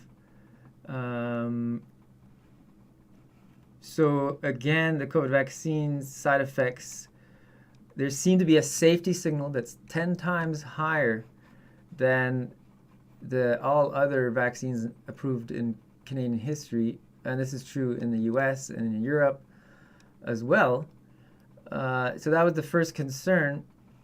And then they're performing, COVID vaccines are even performing worse than the riskiest. So over here we have the riskiest, most dangerous vaccines in Canadian history. And so, for example, the AstraZeneca would be, 5 times more dangerous, or 4 to 5 times more dangerous than the worst vaccine, which would be some meningitis vaccine. And so I got this checked by other smart, careful people, and then emailed Health Canada and just, got no response, or these template messages. And then I even sent this to like 50 members of parliament, which was mostly ignored. A few bites, but it was always like, well, over there, they're better equipped to deal with this. Over there, just, pushing the buck.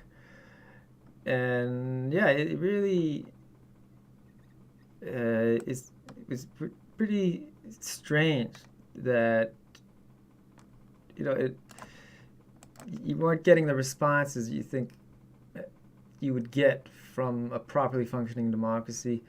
And again, they are busy. You have to rule out other possibilities. And of course, there are lots of yahoos out there who are submitting garbage to the government. So, they do have to ignore some wacky claims, right? But these are not wacky claims. Oh yeah, these are some of the lockdown harms, which we'll get into. Very dark stuff. I think I'll need to play music along with that. And we can go over the Canadian Charter and how it's suboptimally laid out in terms of using ambiguous language.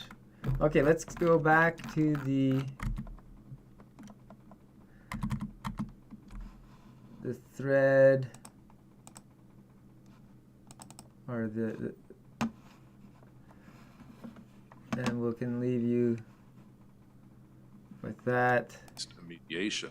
And I'll What we be did right do, and back. what we were somewhat successful, was to secure an agreement by Ms. Leach and those truckers who fell under her jurisdiction, for lack of a better term. And I believe that was successful. We were able to get 40 big rigs and about 60 smaller ones out of the residential area and onto Wellington Street. Right. So that was not mediation. That was an individual, Mr. French, who came forward and offered at no charge the ability to see if there was some common ground between our police service and the protesters. But in terms of why the federal government didn't want to deal with a mediator, you'd have to ask them. So Mr. French steps forward, he says, I can help, and he finds some common ground and was going back and forth, of course, between the city and the protesters. Yes. So he mediated the issue. Well, he was a facilitator because he ended up getting a letter from me, then a subsequent response from Ms. Leach, and the activities took place, I think, the next day, and then they were halted once the Emergencies Act was implemented, I believe, on the 14th. Right. And after that agreement was done, the protesters followed the agreement and tried to get onto Wellington, and the only thing that ended up stopping them was the police. Is that correct? No, the police were there actually to help facilitate and traffic manage the congestion, to bring them on to Wellington Street and away from the residential areas. So a senior officer was assigned, and my understanding was that it worked quite well, and then the Emergencies Act basically put a halt to that because all resources for police were needed clear the area following days. I put it to you that after the Emergencies Act was invoked, and you may have heard some of this evidence yesterday, that there was just a change, and that it was the city who decided not to follow through with the agreement with the protesters, and that was what happened with respect to that agreement. No, I believe that we did our best to live up to the agreement, and as did the truckers who did move. We appreciate that. Because Right. that was the first time, as you know, where there'd been any kind of movement on the ground. The level of frustration, there was more and more rowdyism that was taking place in the streets of Ottawa, and we felt my number one preoccupation was to protect those residents who had been putting up with horn honking 24 hours a day, diesel fumes that were coming into their apartments and condominiums, general unruliness where people were afraid to leave their home. Right. And so you would agree then these statements that have been out by various people that the protesters did not live up to the agreement are incorrect. In fact, they did. Well, I'm not sure who you're referring to. There's been numerous, People. it's okay, but you agree that the protesters lived up to their end of the bargain, right? On that particular issue, yes. Right.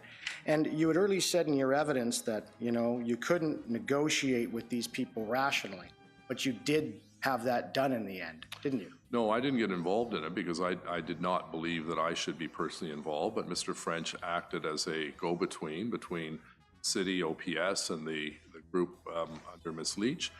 And, you know, we're appreciative of Mr. French. He had really no skin in the game. He was not being paid for this. There was no business angle.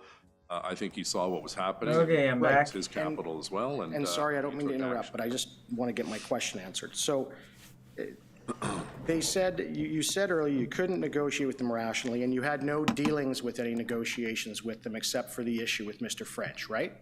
I had one or two calls with Mr. French, and then it was handed over to Mr. Kanalakis and Mr. Right. Arpath. And so prior to that time, you had no attempt or nothing of involvement with respect to attempting to negotiate with the protesters, correct? That's correct. All right. So your statement earlier that you could not negotiate with these people rationally, you agree that the one time that you actually had any involvement whatsoever, you did, right? You had a rational negotiation that resulted in an agreement, correct? No, I didn't because I wasn't involved until the final agreement came I understand. forward. Okay, thank you. Those are my questions. Thank you. Okay, thank you. The next up is Mr. Slowly, counsel. Let's see if the other live streamers are back. Feel your brother. No.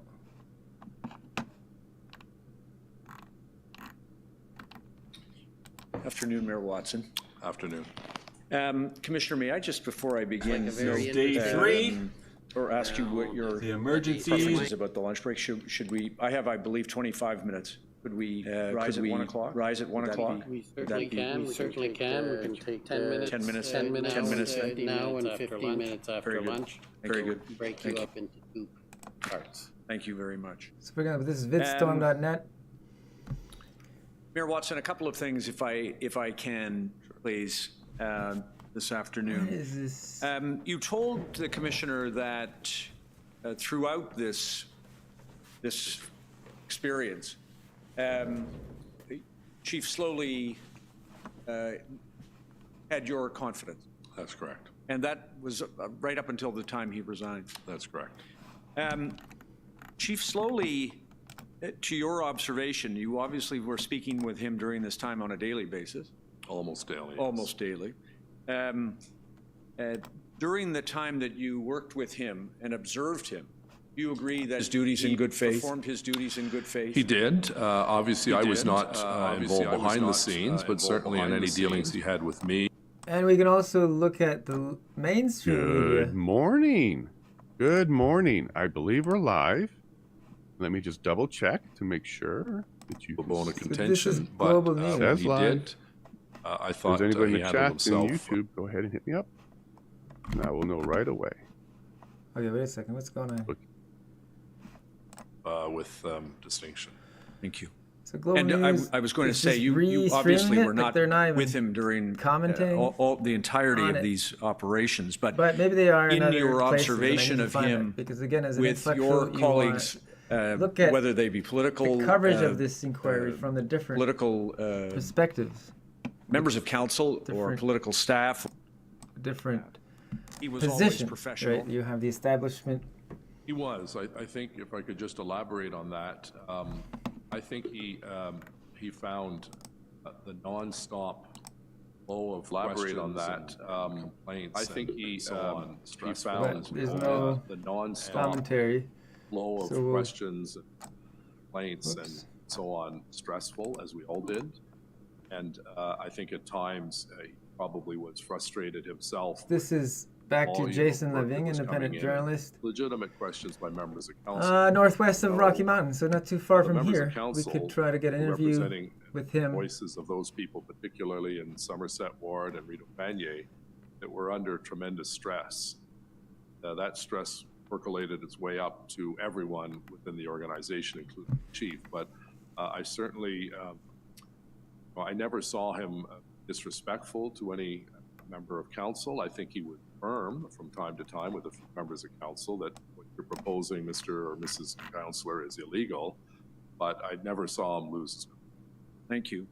And finally, like you, and like probably every other person involved in this on the city side, just confining ourselves to that for the moment, he worked around the clock.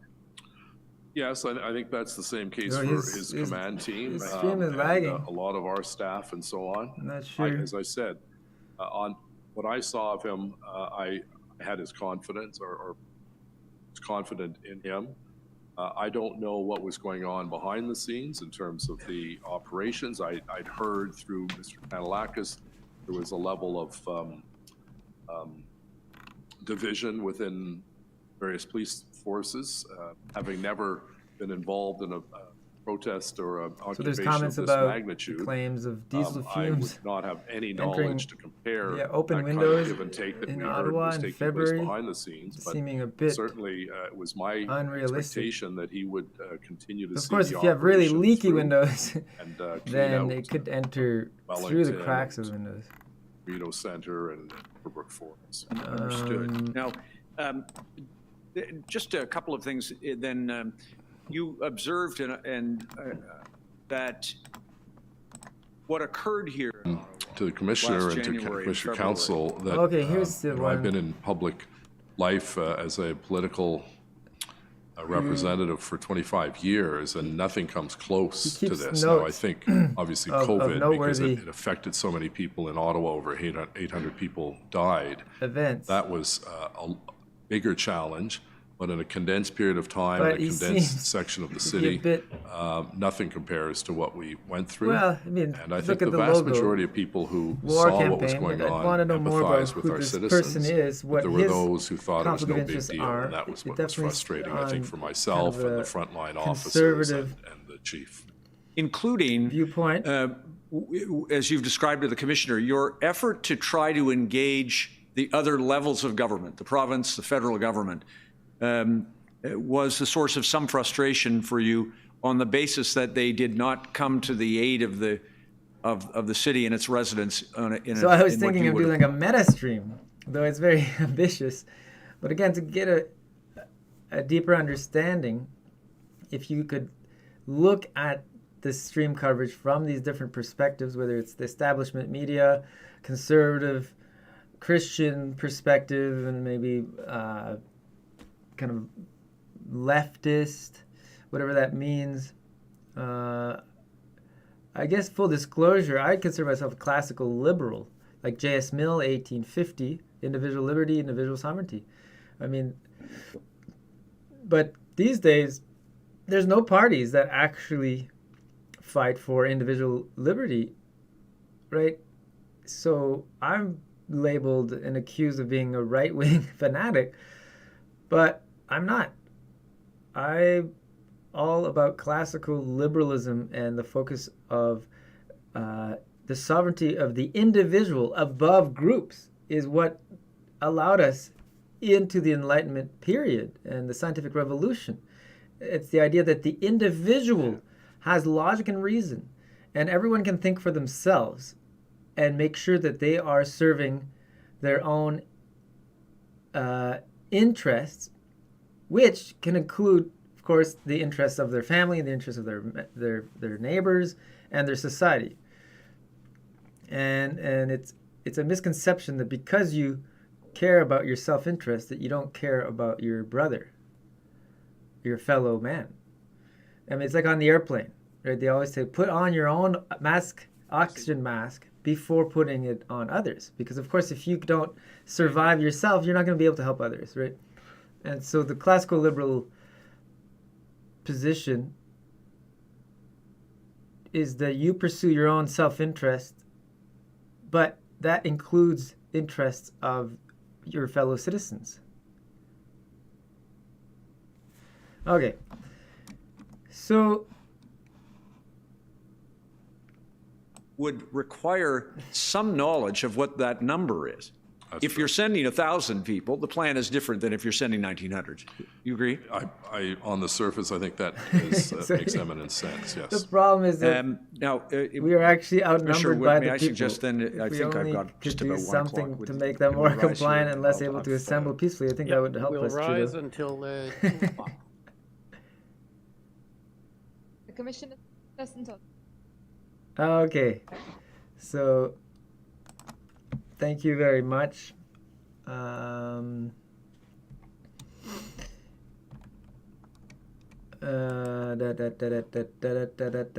go back to the peaceful.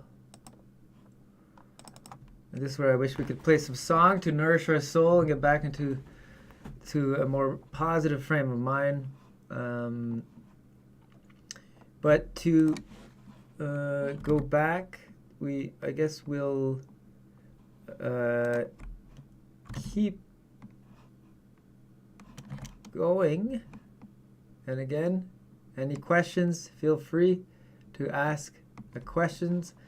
And oh yeah, I forgot to mention here, in the live stream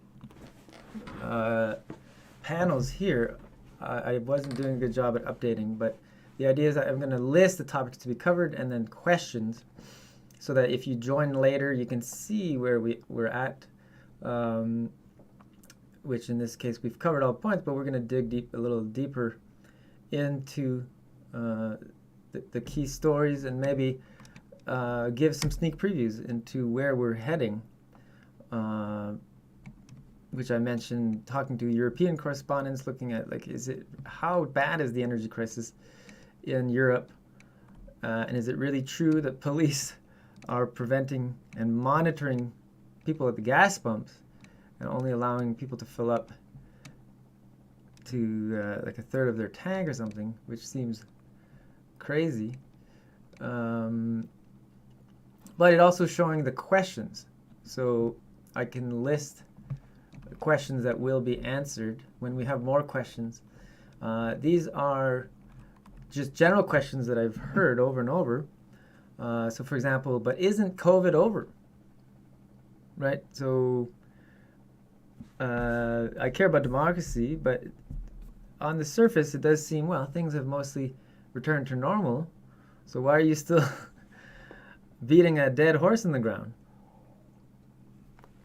Well, the answer is COVID might seem to be over, but if so, how come Trudeau is still talking about booster uptake and threatening more restrictions if the booster uptake is not high enough?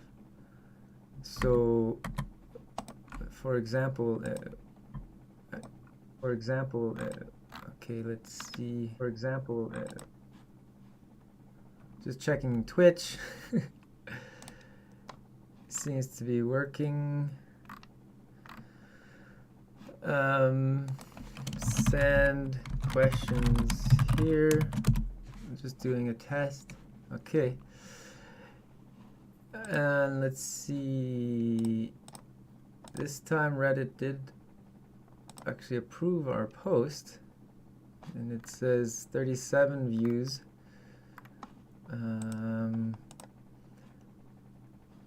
Okay, so right again, if COVID's over, why is Trudeau threatening more restriction?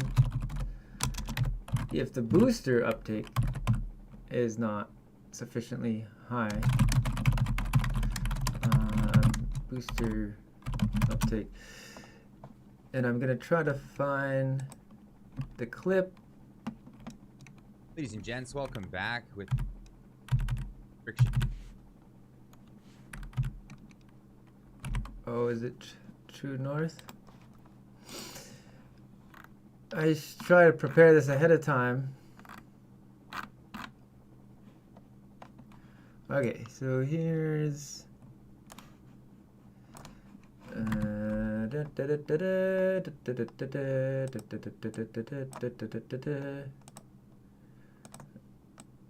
oh man, I need to be better organized. Okay, so here's from True North. Trudeau says COVID is not done with Canada, urges 90% of Canadians to get booster shot. So let's play the clip. COVID's not done with us yet. We might want to be done with it, but it's still around. And yes, we have a lot more. It's so condescending. He's like he's talking to. Are you talking to a kindergarten class? Like, what's going on? This is the drama teacher is just too much. Schools, a lot more understanding, a lot more knowledge on how to keep ourselves and our loved ones safe that have allowed us to get back to regular life in a lot of ways for a whole bunch of people. But we also know that as winter comes and as people get pushed back indoors, there is a real risk of another serious wave of COVID. One of the best things we can do to prevent that wave, prevent the pressure on our healthcare systems, prevent provinces from having to take decisions around restrictions and mandates, is to ensure that everyone is up to date in their vaccinations. The recommendation is, you should be up to date in your vaccinations if you have had a dose within 6 months. Everyone. Whoa, that's a bombshell. So notice many things here, and we're going to rewind because this is really crucial. So when is this from? September 5th, right? So this is only like a month ago. And one thing that popped out at me the first time I saw this is that he does not use the word. Well, he uses the word COVID is not done with us yet, but when he's talking about boosters, he does not use the word booster nor the word COVID. And he's literally saying that to be considered up to date with your vaccination, it means having a dose within the last 6 months, right? So this, and again, it's not about being overly alarmist, but that does open the door to for them to start saying that other vaccinations are now need to be taken to be considered up to date, right? So it's like you don't want to overthink things, but in this case, given their track record and given where this seems to be headed, you do have to wonder why they're leaving it that general.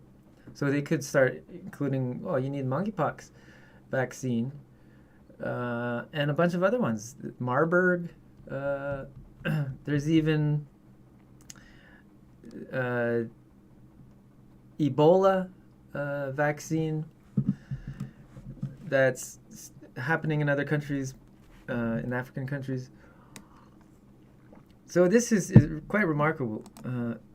Date in their vaccination. So let's listen Having again. to take decisions around restrictions and mandates is to ensure that everyone is up to date in their vaccinations. The recommendation is up to date in their vaccinations, actually plural. Yeah, you should be up to date in your vaccinations if you have had a dose within 6 months. Everyone who has been a while since their vaccination should look at the fact that we have new vaccines coming out this month that are tailored against Omicron that will provide better protection, and everyone should get out. Omicron, that's a really old variant. And again, where's the evidence? He's saying... And provide better protection, and everyone... He's saying they have new vaccines that provide better protection. But where's the evidence of that? That is unfounded. They don't have new studies, and that's actually another big scandal, that they've approved these vaccines with updated to cover the original strain and the Omicron strain without new studies, and we will cover that. And again, it just really comes off as okay. Here's like, why is the Prime Minister talking about our private medical choices? Are we still in an emergency or not? And again, how many healthy, everyday people are actually dying from COVID? Right. So all those questions are still unresolved, and yet here we are, Trudeau, 2.5 years later, threatening more restrictions if not enough people get their boosters. Should get out and get vaccinated. If we are able to hit that 80, 85, 90% of Canadians up to date in their vaccinations, we'll have a much better winter with much less need for the kinds of restrictions and rules that were so problematic for everyone over the past years. So problematic. Wow, indeed. But why would they be problematic if they're justified? If they're every justified... step of the way, government's responsibility is to keep people safe, to prevent our healthcare systems from getting overwhelmed. And that's where... Okay, keep people safe. Well, why aren't you looking into the COVID vaccine serious side effects that are happening at unprecedentedly high levels? Again, from my analyses and other independent scientists like Brian Brittle from the University of Guelph, Steve Kirsch in the U.S., philanthropist, inventor of the mouse wheel, the mouse pointer. And I have some question marks. He was offering $1 million for anyone to prove him wrong on the fact that in the U.S. the COVID vaccines had killed, what did he say? 10,000 people, but it turned out to be kind of a misleading offer, because he was not offering $1 million to prove him wrong. You had to come up with your own $1 million to even attempt to get his $1 million. So that to me is really disingenuous, because who has $1 million? That's not a real bug bounty. So in science, in the computer science world, they have what's called a bug bounty, which is that if you find a bug in someone's code, they will give you $100 or they'll give you the bounty, right? And this is another way that scientists, they've generalized it to science or even any intellectual circle, where if I make a claim, and we could have a bug bounty, we don't have much money on this show, but we could have a bug bounty for Saving Democracy live streams, where if you can point out mistakes and have reliable, verified evidence to the contrary, we would award a certain amount of money, right? And that motivates us to be careful with our claims, and it motivates other people to come and scrutinize our work, which is what we need. So we got some more comments. Look, it's hard to read. Looks like all four are working. Good vibes. All right, correct conduct. Where is, sorry, just checking here. Fake one man. Okay, look like all four are working. Okay, I think that's a friend logging in. So let's finish this. Individuals choosing to make sure they're up to date in their vaccinations with these new vaccines. Individuals choosing our healthcare systems from getting overwhelmed. And that's where individuals choosing to make sure they're up to date in their vaccinations with these new vaccines. Individuals choosing to be up to date. So that's very, so he's trying to emphasize choice here. Individuals choosing to make sure they're up to date in their vaccinations with these new vaccines. Individuals choosing to make sure they're up to date in their vaccinations with these new vaccines. Individuals choosing to make sure they're up to date in their vaccinations with these new vaccines. Individuals choosing to make sure they're up to date in their vaccinations with these new vaccines. Individuals choosing to make sure they're up to date in their vaccinations with these new vaccines. He's going to help us all. But that's not a free choice. It's again, it's a violation of informed consent to you're threatening restrictions based on medical choices. So I think we need to jump into the Nuremberg Code, which again you can find right on biased Wikipedia. The Nuremberg Code was developed as a medical ethical standard coming out of the Nazi trials, because the Nazis loved to experiment on human beings. And so after the trial, where they put all these people in prison, so some were executed, they came up with 10 principles of medical ethics that should be upheld, that all governments, all entities, all hospitals should abide by these 10 points. But it really, only the first point is crucial, which is informed consent. The voluntary consent of the human subject is absolutely essential. This means the person involved should have the legal capacity to give consent and should be situated to be able to give free power of choice without the intervention of any element of force, fraud, deceit, duress, or other constraints or coercion. So again, if your job is on the line, then that is not free choice. And worse than that, based on their messaging, their insufficiently nuanced messaging of the coronavirus being dangerous and deadly to everyone, that is deceit. So it's deceit. They are deceiving people to be over-frightened by a virus, and then they're threatening their job and participation in society based on that medical choice. So again, I'm not a lawyer, but we are working with lawyers. But to me, this is a clear violation of the Nuremberg Code. The Helsinki Declaration is another one. Hippocratic Oath. I mean, there's a long list. And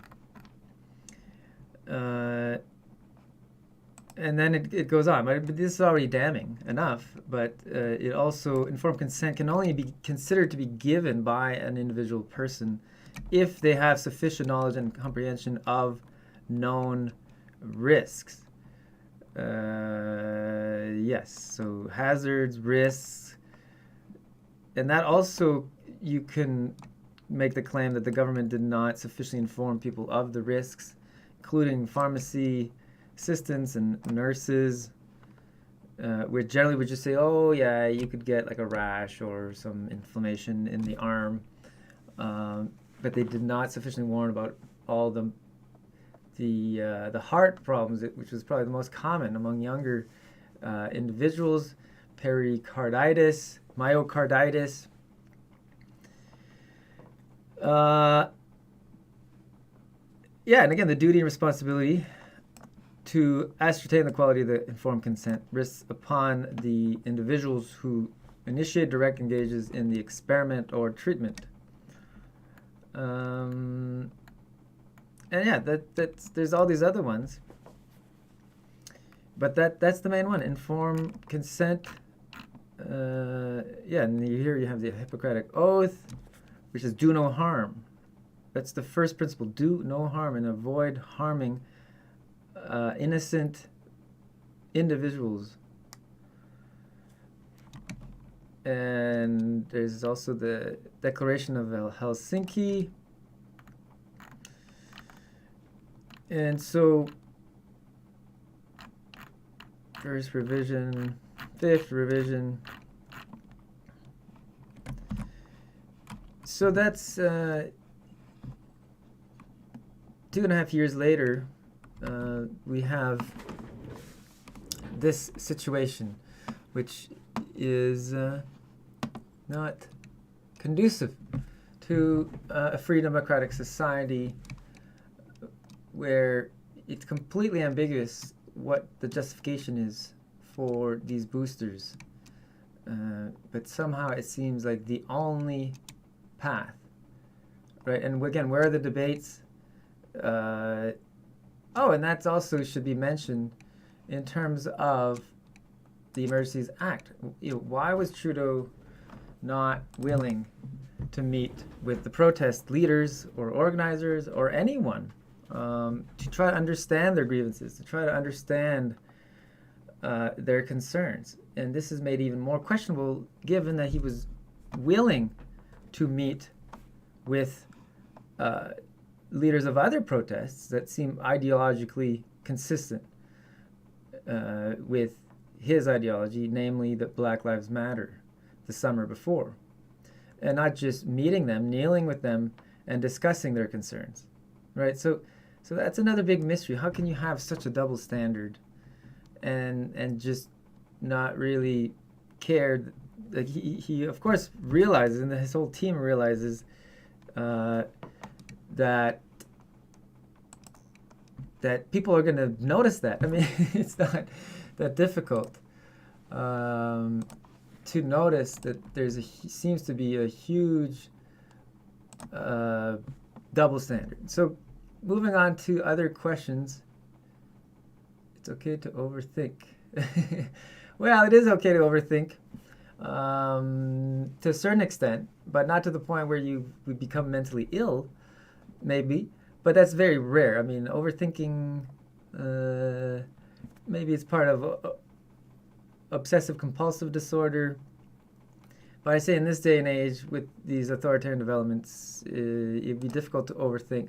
But at the same time, you do want to take a break. And this is why we're trying to have long-form analysis Tuesday, Thursday mornings, bring in music, try to use humor as much as possible, respectfully.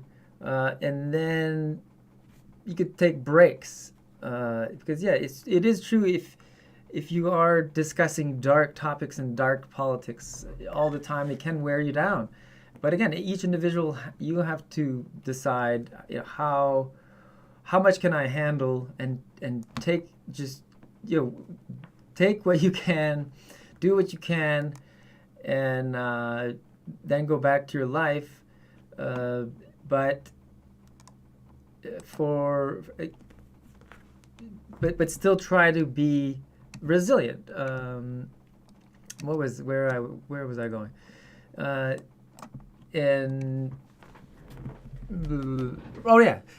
point I was trying to make is that it almost seems that this is what they're trying to do, and this is where we're going to get to some of these alternative media sources. So let's show this. So True North is one of these newer platforms like Rebel News, and they are broadcasting and covering the events from a conservative viewpoint, which is of course completely valid. If you want to be conservative, if you want to be Christian, but there's still a lot of question marks as to what their conflicts of interest are, and are they abiding by high journalistic principles. And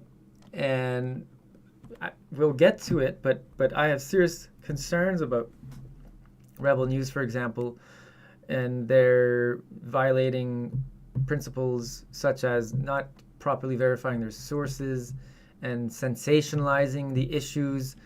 And this matters because another possibility is that some of these alternative media are partially controlled as a way to keep you distracted, right? I mean, it seems like TV reality show. Now with this public inquiry, again, if you want to participate in democracy, that's fine. But if it's just over and over consumption and you're just overwhelmed with information and it's just wearing you down, that is another way to potentially alienate people. And the common reaction from so many friends and family of like, oh, it's just so toxic, I can't watch it.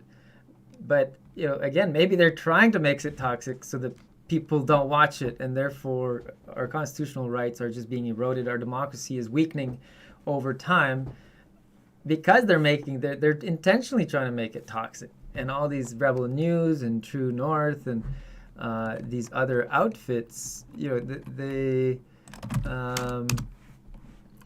it's done in a kind of TV reality style, so that it is kind of addictive, and you get addicted to the sensationalized coverage of the news, which may or may not be actually functional to restoring our democracy, right? And what are their goals? See, our goals are clear. We want to strengthen our democracy through various strategies and activities like estimating the health of our democracy and engaging in investigative journalism to get to the bottom of the facts, and then to actually change laws to bulletproof and make our democracy anti-fragile, right?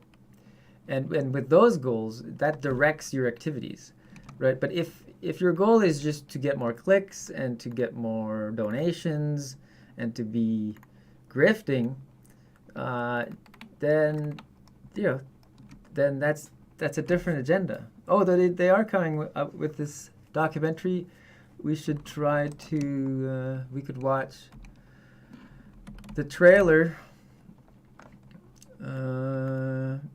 Yes, because this is one of the topics I'll leave you with, is foreshadowing for next time, where we're going to talk not just about the European energy crises, but the other development is this Alberta independence movement. So maybe we can watch this. I think it's only 2 minutes. Value. You look at Western society, and these are values we can. The values. You look at Western values in Western society, and these are values we could all relate to, but they're old world values of grit and community and perseverance.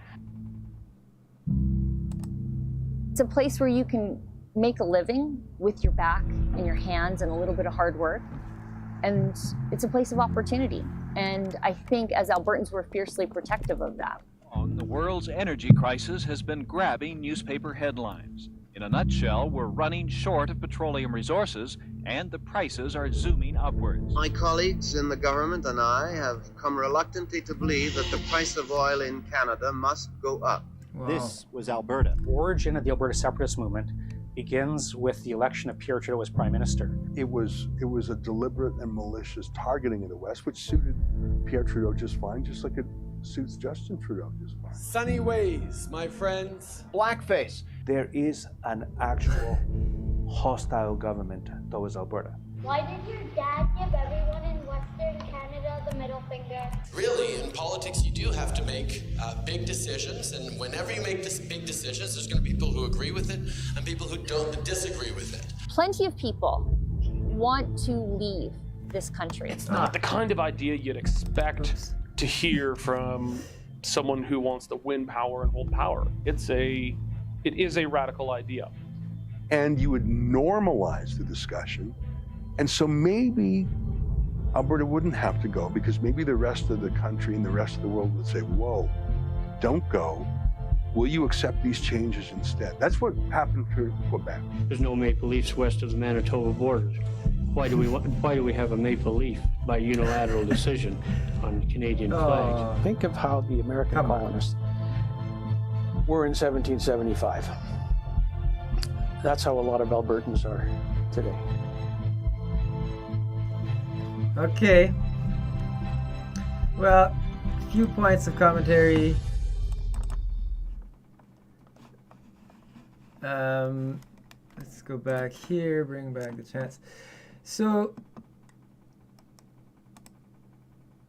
the Alberta independence movement, I mean, there's so many ways to look at it. But one is, again, is this even really feasible? So the Alberta Independence Party, which I thought that the trailer would actually jump into this more.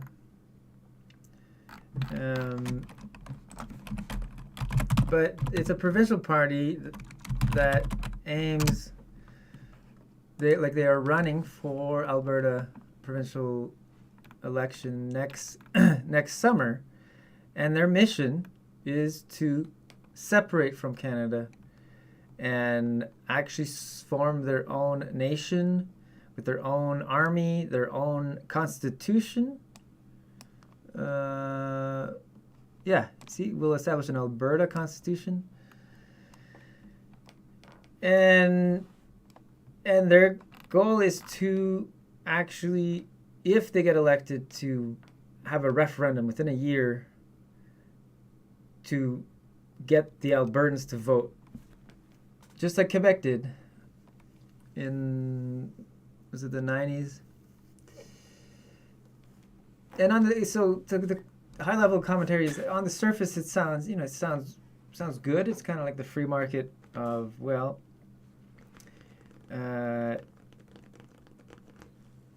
maybe Albertans are too different and from the culture and the resources.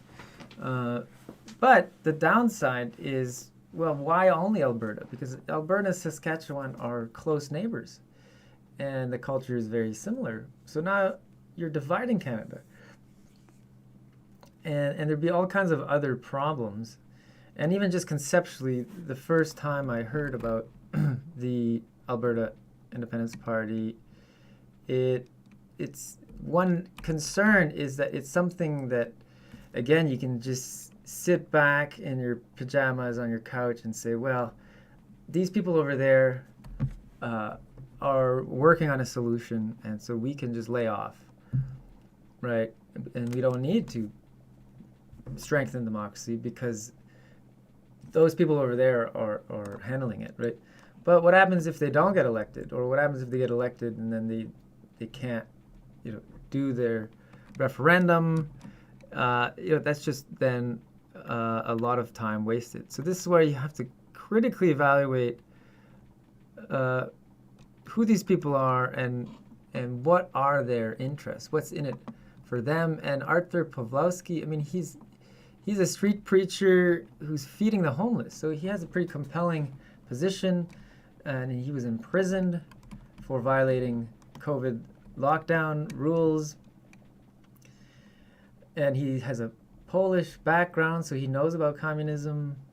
So he has a compelling position. And then Tamara Lich, where is the people?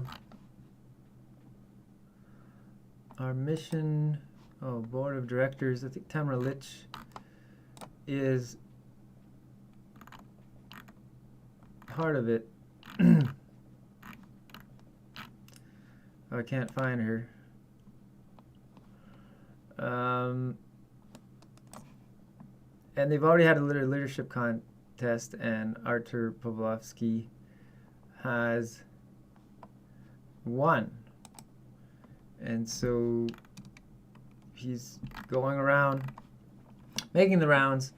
And so that's a sneak preview of a topic. We'll review the merit. Again, on the surface, it seems to have some merit, but then maybe digging down a bit more deeply, there seems to be problems and concerns. And my angle is that potentially we need to work more on grassroots movements and just joining forces with other concerned citizens and actually building and coordinating groups, because there are all kinds of independent journalists, and I'm connecting with several different groups with the common goal. So we need to coordinate forces and strength. Our strength is in numbers, but we need those efforts to be coordinated and try again to really drill down and get to the bottom of things using investigative journalism, reporting, and using lawyers, and really drilling down. For example, why is Health Canada not investigating the safety signals identified by many different independent scientists and medical experts? And if they're not, well, let's file an ethics violation report against Health Canada. And again, with lawyers, you can draft stronger letters. And then if the integrity commissioner doesn't investigate, well, then you can appeal and then file an ethics complaint against the integrity commissioner themselves. And I have dealings with the integrity commissioner for my science whistleblowing, which also didn't go very well. But we'll go over my report, and maybe you can criticize my report. Maybe it was not enough details, but they seem to just really dismiss outright based on more like ideological grounds rather than actually looking at the evidence, where I was claiming the funding agencies are they are guilty of gross mismanagement because they've been giving out millions and millions of dollars to researchers, yet they haven't enforced basic transparency standards and open access standards that the publications resulting from all this research should be open access to any Canadians who are paying for this research through their taxes, right? And somehow the response is, well, you're just making allegations and you're not providing enough evidence. And I provided pages and pages and links and 10 hours of videos. I did 10 hours Saving Science show. If you type in Saving Science show, I did 10 hours. Let me pull it up.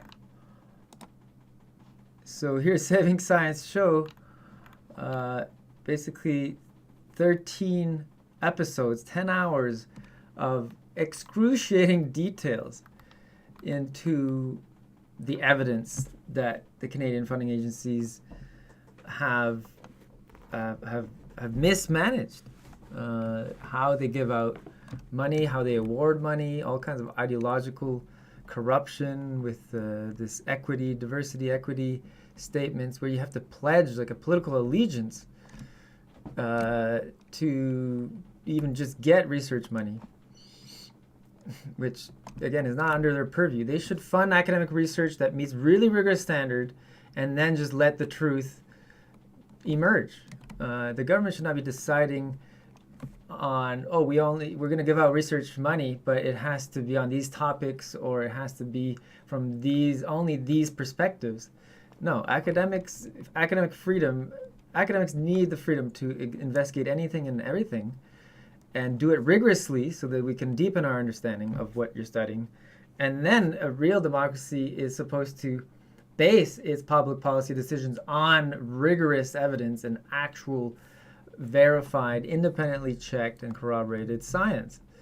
And so this is my progression to this new battle, is that I've been battling bad science for more than a decade, and then became the question mark, well, why are politicians so unbothered by science being so badly broken? And then it dawned on me that, well, if it's not a properly functioning democracy, then actually science is optional, or like low scientific standards are not just not a problem, it's actually good in the sense of that they can weaponize. So pharmaceutical companies can weaponize science to their advantage. Governments who are abusing their power can then weaponize low standard science to serve their career interests, for example, because they can just say, and there's great videos on, let me see if I can find it, like, we're just following the science, following the science, following the science. Following the science. And again, that's not, that's wrong on so many. Hi everybody. Today I want to talk about, this is a different one. Anyways, watch it next time. So science is supposed to, if done properly, it gives you the facts, but it doesn't tell a government what to do, because you have to combine the facts with your values, and that science will never help you with how much value do you put on an elderly, frail life, a frail elderly life, right? Science is not going to tell you that, right? So you have to use your moral values and combine it with the facts to inform public policy decisions. And then once you implement your public policy decision, like lockdowns and extreme draconian COVID measures, then you need to justify them and be held accountable. Whereas what they're doing is they're weaponizing science, saying, well, we're following the science. And then when people criticize them and say, well, you were not justified in doing that, then they're saying, well, we're just following the science. And then they can say, well, the science is changing, right? So that's scientism, where you're weaponizing science as a way to avoid being accountable. But again, as an elected official, you have power over other people's lives. Therefore, you need to be held accountable and scrutinized to a much higher degree than the everyday person who is not having power over other people's lives. I mean, even myself, I'm just an everyday person who, I'm a published author, but my work is not influencing the lives of millions of people, right? But still, now that I'm trying to communicate and raise awareness about these problems and trying to begin on this adventure, this intellectual adventure, I do have a responsibility to communicate my conflicts of interest and my financial independence. And I have now a responsibility to abide by the ethical principles that I claim to abide by, right? So now I am justified in getting more scrutiny. And if people say, hey, you're misspeaking here and you're mischaracterizing the evidence here, then it is become my responsibility to correct the record. And if I don't, then my reputation should be tarnished, right? Yeah, I can't find the follow the science viral video, but we'll find it and we'll let's do a time check. Okay, so maybe just take a few more questions. Isn't this just about government incompetence? I think we did already cover that. Let's see. Questions. And the answer was, I did entertain that possibility for the first 6 months, but eventually there was just too many other problems that you could kind of rule that out as a possibility, right? Because government incompetence can only go so far. It still seemed like, well, okay, they're incompetent in terms of having more nuanced lockdowns, but once you start violating informed consent and you're consistently acting to serve other interests, like it's still a coordinated effort. So incompetence becomes kind of untenable as an explanation. So next question, but democracies aren't perfect, right? So that's kind of similar. Maybe I'll turn this off. Of course, democracy, again, democracy is run by a group of individuals who are fallible.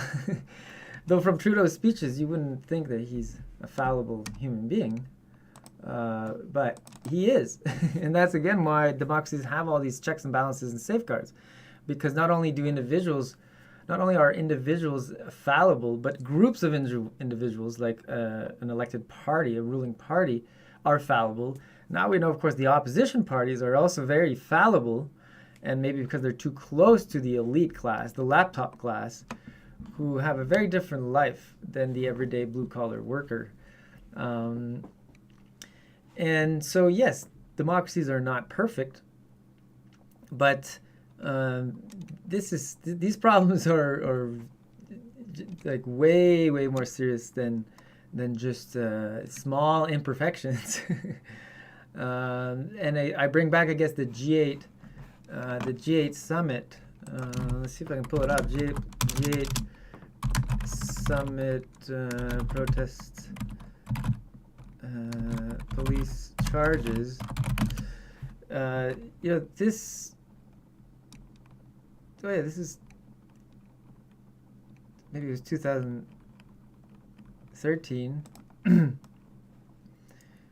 And so, for example, where is it? I'm going to show this. So this was actually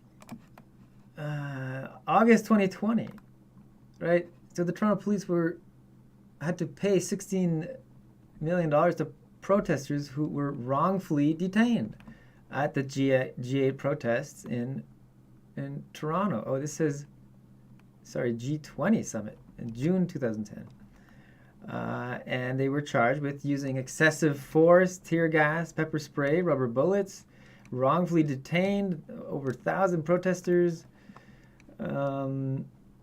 Right? And so this would be an example, and maybe we need to reconsider, but this would be an example of, okay, the democracy is not perfect, right? But the police were investigated and they were charged for abusing their power, right? But it was an isolated incident. It's an isolated incident, right? It's not like the current situation where you're having, these, you're having, you need to be better at changing between screens, right? It's not like the current situation where you have basically, all of your basic constitutional rights being threatened and scandals in all of these categories, right? So there's a more kind of systemic problems across the board, whereas this is an isolated incident. But now, I guess you could make a case that these events are connected somehow, but we don't need to go there right now. Okay, so what democracies aren't perfect? No, they're not. But this is a different animal. And then I guess finally the existing checks and balances. Yes, we have legal system. We have a legal system where you can sue the government for violating your rights. But in the past 2 years, there's basically been almost no major success stories. I mean, there's small success stories here and there, but overall, there's just way too many, and we'll review these. There's just way too many cases where you look at the case. So this one, during lockdowns, there was this Nova Scotian woman who was prevented to travel to PEI to care for her dying mother, and she was prevented from doing so, and she sued the government, and the government hired, they were able to find some scientists, some professors to argue, well, because this is a crazy, dangerous pandemic, then it was justified. But if you look at the papers they're citing, they're not proper papers that are meeting proper transparency standards and or replication standards. And I emailed my lawyer friend saying like, this is really a much bigger problem. And again, this is why like a free democratic society that has due process and it's based on properly functioning science, right? But if the scientific standards are so low that you can just come up with almost anything and find these flawed studies to support your client's position, then this is a big problem. And I'm not alleging that the lawyers are acting in bad faith, right? But if you don't know about all the problems in science, then it makes sense for a lawyer to just say, well, I'm defending the government, and there's published peer-reviewed papers that suggest the coronavirus is super deadly to everyone, right? So again, this is the importance of why properly functioning science is a key cornerstone of a free democratic society.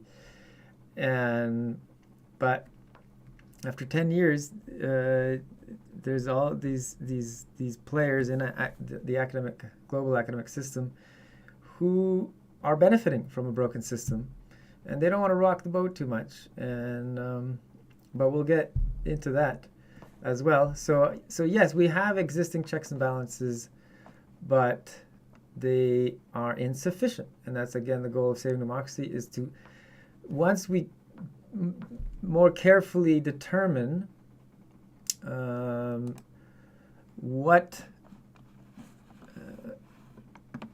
once we more carefully determine the health of our democracy with respect to these critical topics, these critical areas here, once we determine the health of our democracies in those categories, and in other words, and then identify these weaknesses, then we can work to strengthen and add additional checks and balances that make our democracy more resilient.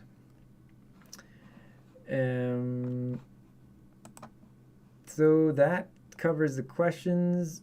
Let's see in the chat. No. So we're going to start wrapping up here. Topics, questions. Okay, so we've answered all the questions.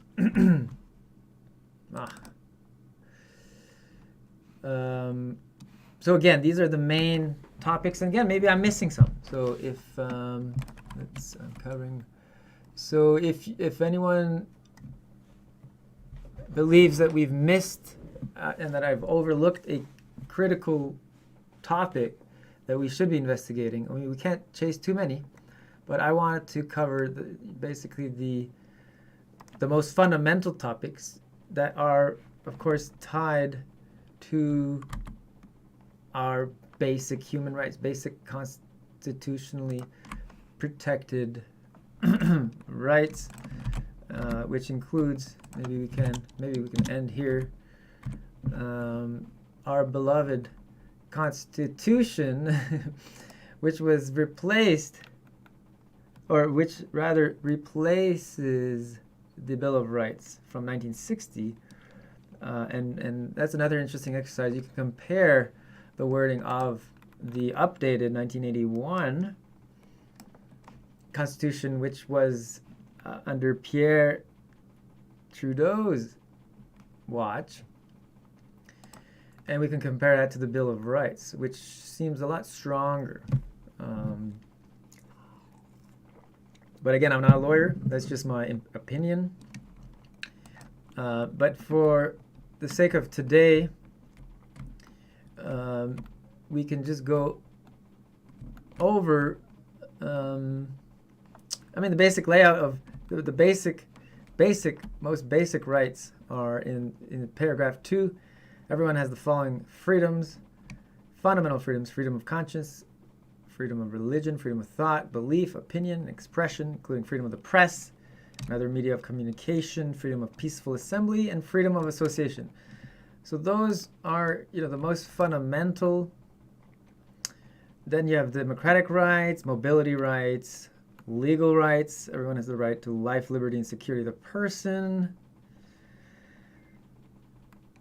But of course, what the government likes to point out and go on and on and on about is actually the first section. Section 1 actually says, well, yes, you have these fundamental rights, but they can be suspended temporarily, subject to reasonable limits prescribed by law as can be demonstrably justified. And again, that's very poorly worded. You think for such an important document they could have used better language, more clearer language. But from my reading and from other research and other considerations, this is basically saying that you have all these fundamental rights, and these fundamental rights can only be reasonably limited by laws that can be demonstrably justified, right? And demonstrably, again, from a scientific perspective, that the scientific spirit is that, nullius in verba. Take no one's word. And in science, you present the evidence and you present the details so that other people, and if the experiment's simple enough, like you can do your own experiment and replicate the studies that you're interpreting, right? But for the purposes of democracy, demonstrably justified would mean at minimum that you have documents, you have charts, you can justify removing fundamental rights by reliable evidence. You can demonstrate the evidence. You can have demonstrably justifiable. Does that make sense? Right. So it's not just like, okay, we're the master, we're the king, we're the queen, we're the nobility. We're going to decide. No, you have to be able to justify it based on demonstrable evidence. But again, to me, this paragraph needs to be greatly improved because if it's too ambiguous, then it can be abused, right? But it kind of comes back to the balance again of, okay, you're gonna violate constitutional rights, but for saving lives, but because these are so fundamental and they've never been violated to this degree ever in the history of Canada, other than the October Crisis, where people were being abducted and killed, it would mean that their evidence for saving lives need to be very, very strong and very, very compelling because the costs are so high, right? And so, in other words, if you want to justify extreme costs, you need to have extreme benefits, right? Oh, and the final thing to mention is that, and it is not mentioned here, and it should be, that if the government limits these fundamental freedoms, it needs to be proportional to the threat, proportional to the situation and the emergency, and has to be proportional and as brief as possible, so as temporary as possible, right? Which of course is not happen because this is 2.5 years later, and we've regained most of these rights. But given, again, these new threats, if booster levels are not high enough, that's going back to basically violations of bodily autonomy. And again, with the passing of these hate speech laws and social media regulation, that will only further stifle free speech and political dissent. Because it has a chilling effect. I mean, a lot of people have been sanctioned or lost jobs for even just speaking up. So that's only going to make things worse. And again, in a properly functioning democracy, you don't just have these rights, but you feel free to criticize the government. You feel free to keep elected officials who may be abusing their power. You feel comfortable holding those people to account. And if anything, again, you should be rewarded. You should be given trophies and awards. Whereas now it's the opposite. There are disincentives. People are shaming you. People are trying to mock you, socially exclude you for doing the important job of scrutinizing the government and holding truth to power, right? And in our bulletproofing strategies, this would be part of strengthening our democracy, is to actually incentivize public scrutiny of government decisions and to have professional debating leagues where you can actually make money being an informed person rather than being penalized for being an informed person who carefully thinks about democratic accountability. Okay, I think this is a good spot to stop. Thanks for tuning in. Thanks for all the questions. And thanks for bearing with me with these small technical problems, but still overall a success for the first official stream. There's always almost always technical problems and or small suboptimalities. So overall, it was not that bad. And again, next time, let's me make sure I'm not forgetting anything. Next time, we will continue our deep dives into these 8 topics. And then we will also provide more spontaneous coverage on any new events, current events that go beyond the public inquiry. Oh, we could put that in the background as we sign off here. Where is it? Where is my mind? Is it here? Is it where? Is it here? Ay, ay, ay, ay, ay, ay, ay. Where did you go, you little...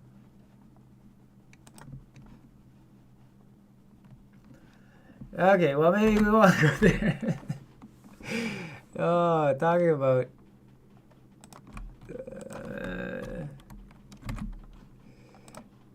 So, anyways, it's they might still be on their break. Sister, and that's the thing. Everybody, you know, is part of our freedom family. That's what it is.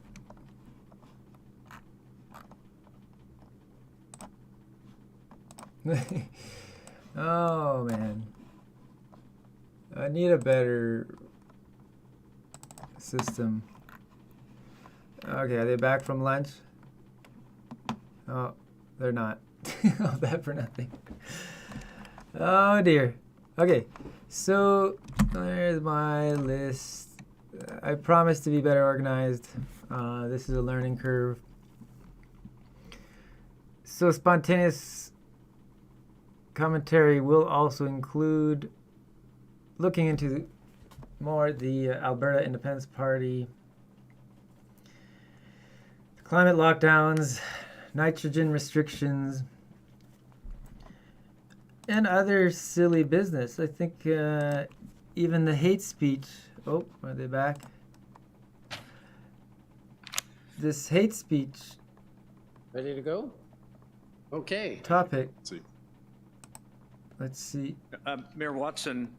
Who's... a couple of things, please, if I can, about cast your mind back to the period before the convoy okay. protest. So there's this scandal about this Toronto's high school shop teacher who's transgendered with large prosthetic breasts. And again, it's just so strange. How is this for real? And there's question marks as to, like, is this a real person? Is this person trolling?